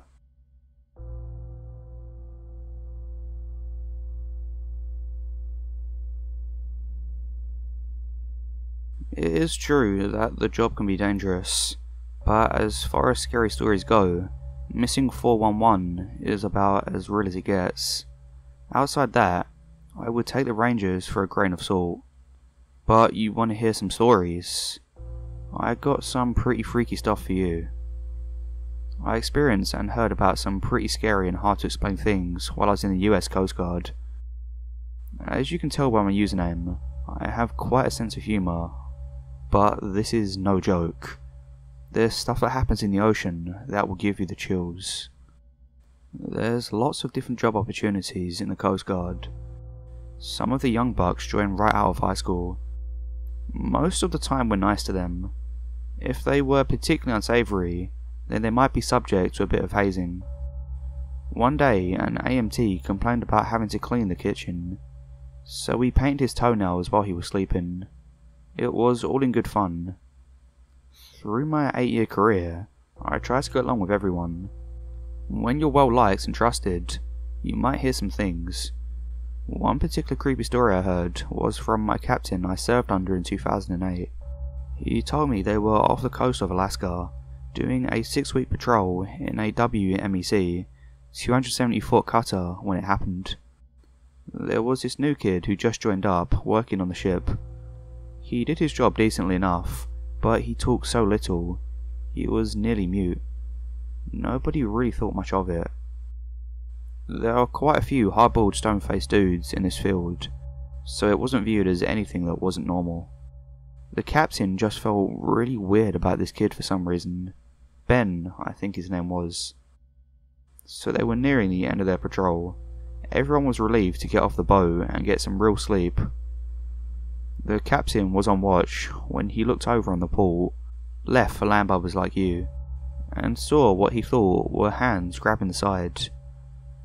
He said it was dark out and he didn't want to raise the alarm for a man overboard until he could confirm there was actually something hanging off the side. He didn't have to wait long. He said he saw a black shape of a person crawl onto the ship. Obviously, I don't need to tell you how utterly impossible it is for someone to just climb onto a 270-foot ship in the ocean. So he raises the alarm, and him and 5 guys go looking for this person. He said at this point everyone thought he was having a laugh. So they find nothing, and everyone goes back to what they were doing. The captain was thoroughly creeped out already, but this was about to get even weirder. When they disembarked, Ben was gone. All his stuff was still by his bunk. Nothing out of place. No one saw him leave or fall overboard. The ship was searched and there was a whole investigation, but no one ever found out for certain what happened. The captain then leaned in really close to me. But I know. Whoever, whatever, climbed into that ship that night took Ben. That story gave me a bad vibe, and I'll remember it for a long time, just because of how seriously strange the whole thing was.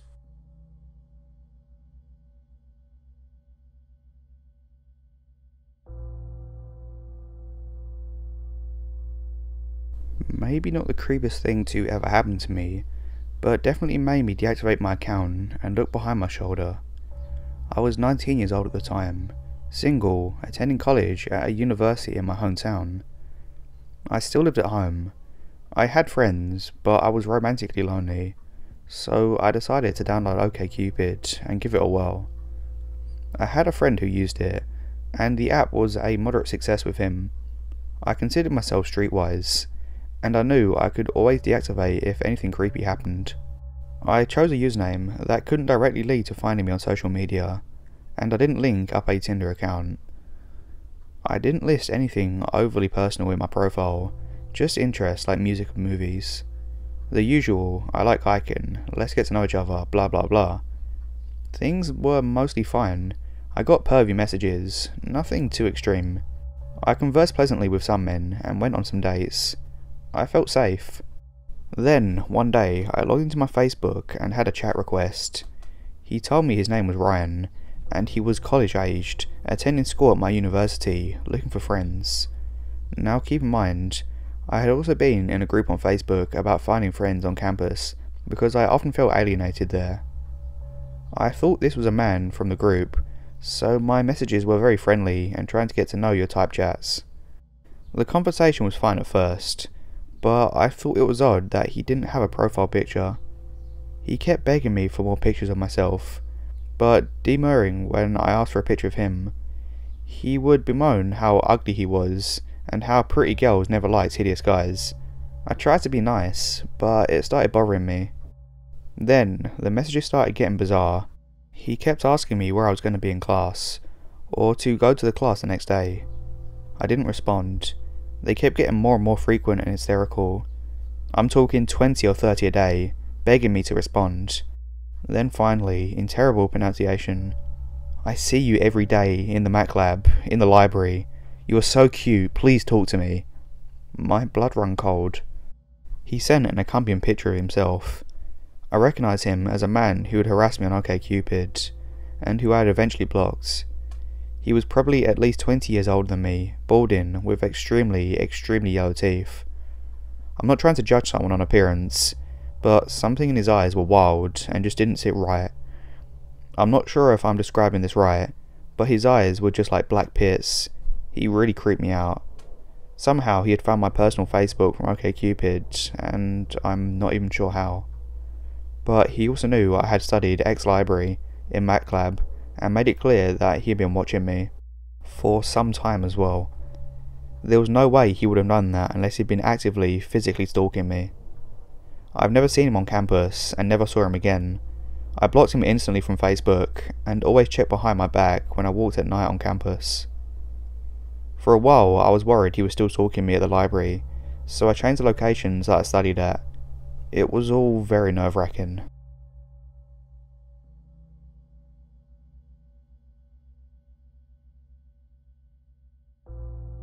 I live in a ranch-style home in the middle of Missouri on a 1 acre of nothing but woods. We bought the house almost 2 years ago. The house was vacant for over 8 months before we purchased it, and the retailers had problems with squatters about 3 months into the house being for sale, but said nothing had happened since. My elder grandmother lives with me, as I'm her caregiver. It's just the two of us and our dogs. We moved into the house in early October 2016. The first incident occurred in March of 2017.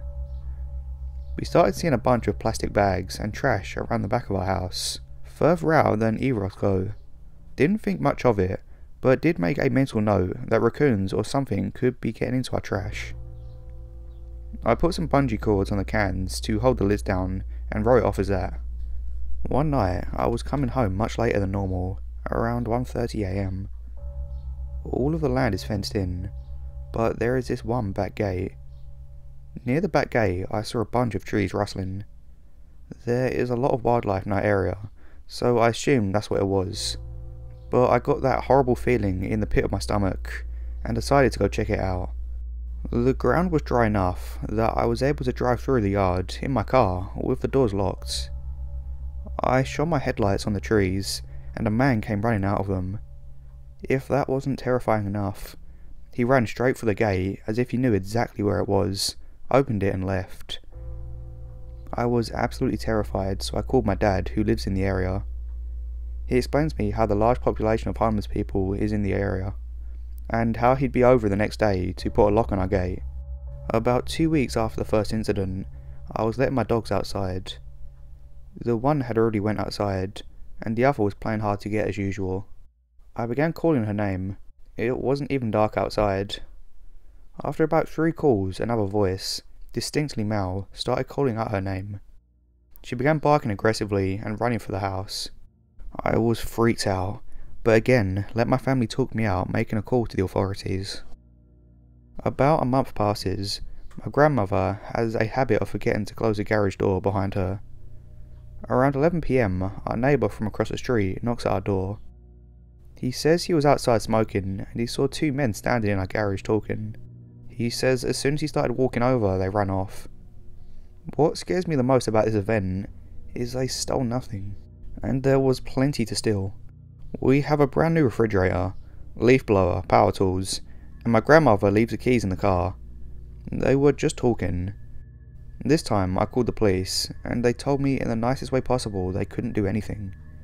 If there was another incident, to call them and not to scare the men away. The final incident of 2017 happened probably 3 months after the prior one. We have a sun porch attached to the outside of the house. The door connects to the kitchen, and the outside door to the deck. I don't know if I explained that right, and if anyone wants me to post pictures I can. Basically, we left for several hours to go grocery shopping. We came home, and all our deck furniture was stacked on top of each other, and the screen ripped off the sun porch door. I called the non-emergency hotline from my area, and again said we've no idea who these people are, nothing could be done. About 2 weeks ago now, we had our white vinyl fence power washed. Because the fence is quite old, a post came off the fence, and the company that power washed the fence didn't know how to fix it, and we didn't blame them, so they had no reason to. We left the post in the front yard, but up against the fence. We came home a couple of days later, and the post was now back up, with a smiley face sticky note attached to it. This very easily could have been done by a kind neighbour, but I was immediately spooked. Cut to Saturday of last week. My grandmother is able to drive again, but doesn't have her own car. I'm busy working around the house, so she decides to take herself to the doctor. My grandmother leaves the house through our door connected to the garage, and I lock it behind her.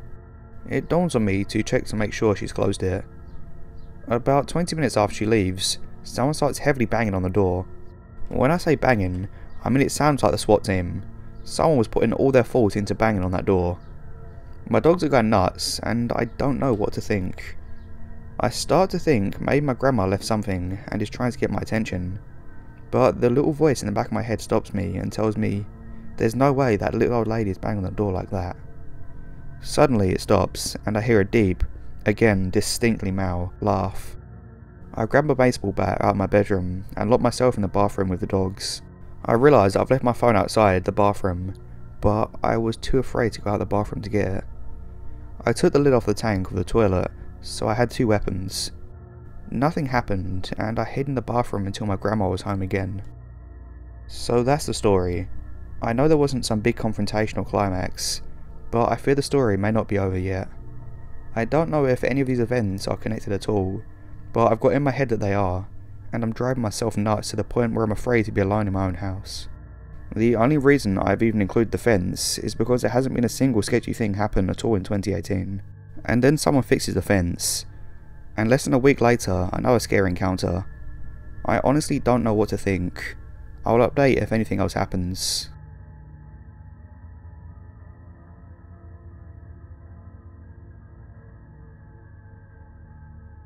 My cousin is my best friend. We have been since childhood, and never grew apart as adults.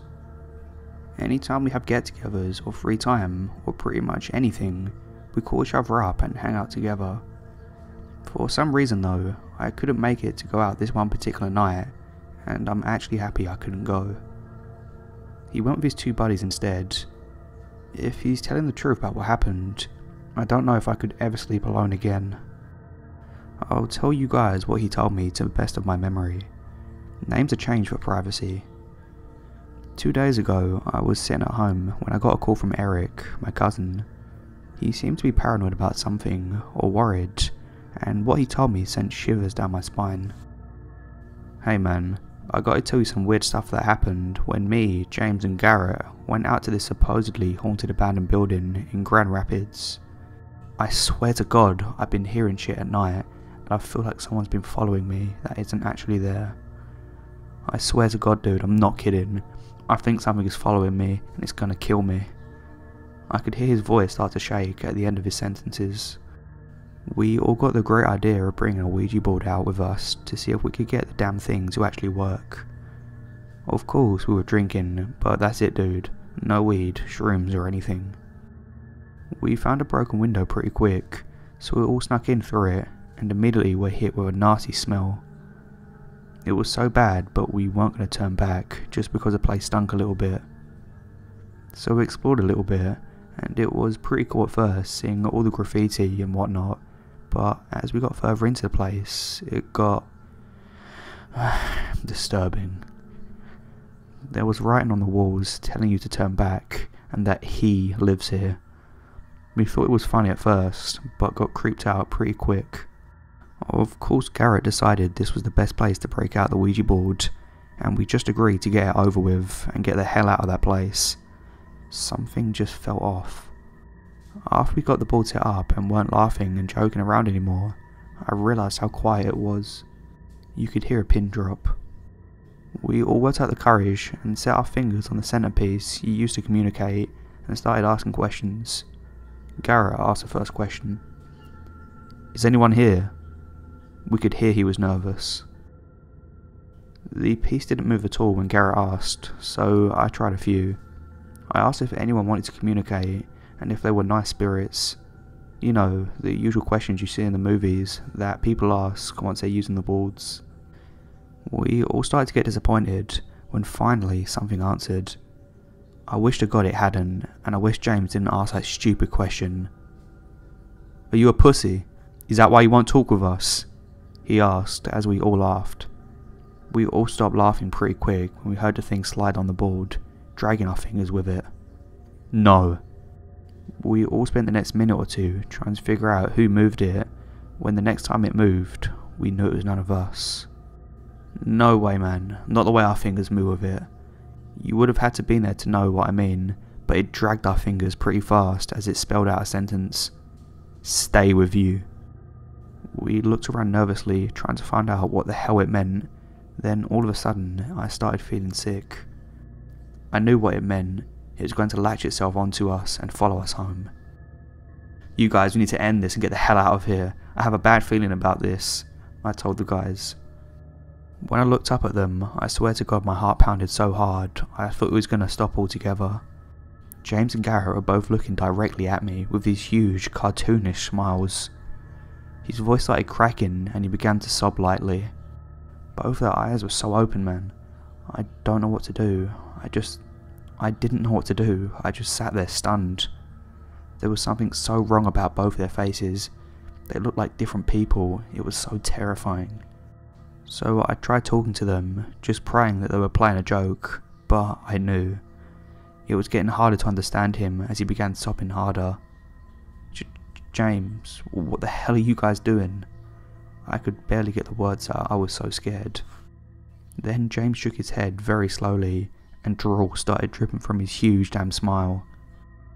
So I looked over at Garrett, and he was too smiling, widely with those huge eyes. He was panting though, rapid, quick breaths. I have never been so afraid in my life. They were possessed with something, and I don't know, but this wasn't the same two people I came in with.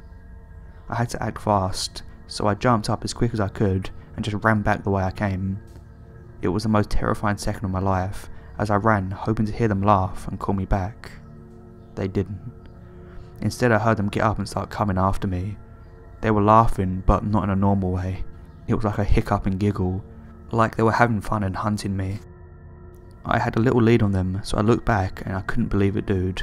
They were running so strange. Their arms were glued to their side, and looked like they broke their necks with the weird angle they were at. That's when I noticed how quick they were gaining on me. I tried to run faster, but I couldn't, so I had to look somewhere to hide or something. I came around a corner and noticed a small room, so I dove in as quiet as I could and held my breath. I could hear their footsteps stomping as they got closer, and thank God they ran past the little room I was in.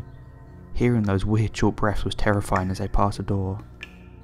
I heard them go down some steps, so as quiet as I could, I shut and locked the door. I don't know how, but they heard me close that damn door. They stopped dead in their tracks and started racing back up the steps. How the fuck did they hear that? I remember whispering to myself. I searched around frantically and noticed a small window at the end of the room. I go up to it, and then right behind me was a huge bang as they crashed into the door. "Knock it off!" I screamed at them. It got rather quiet after that, and I listened and waited for something to happen. "Dude, where are we?" I heard James's normal voice ask. I've never felt more relieved in my life to hear an actual voice. James, is that you?" I'm embarrassed to say that I started crying from pure joy. "Yeah, what the hell's going on?" he asked, sounding pretty confused. "Where's Garrett?" I asked, hoping he was alright too. "I don't know. I don't see him," he said, sounding a little frightened. I started jogging to the door, and just as I grabbed the door to open it, I looked down, and that's when I noticed the shadows. There were definitely two shadows on either side of that door. Why the hell would he tell me he didn't see Garrett if you could clearly see his shadow at the door? My heart started to race again as I realised whatever that thing was, it was trying to trick me. "Come on man, open up, it's scary out here," James pleaded. I backed up to the window and found a leg from an old chair and swung it as hard as I could, the window shattering on impact. As soon as it broke, the pounding at the door started back up, and I could hear those weird giggles again. I jumped out the window and ran as fast as I could, taking one look back. James and Garrett are both standing at a broken window, with those same creepy smiles watching me run away. I didn't slow down for a second, in fear they would start chasing me again. I got home and locked all of my doors, and been paranoid as hell, feeling like someone is always watching me. I didn't know what to do, so I called you, man. The problem is now that they both started texting me about half an hour ago. This is where his story ended, and he asked me to come over to his house. I told him I'd be over in an hour or so, but I thought I would share this with you guys before I head out. I'm going to try and convince him to go check on his buddies with me to see if they're alright. Wish me luck.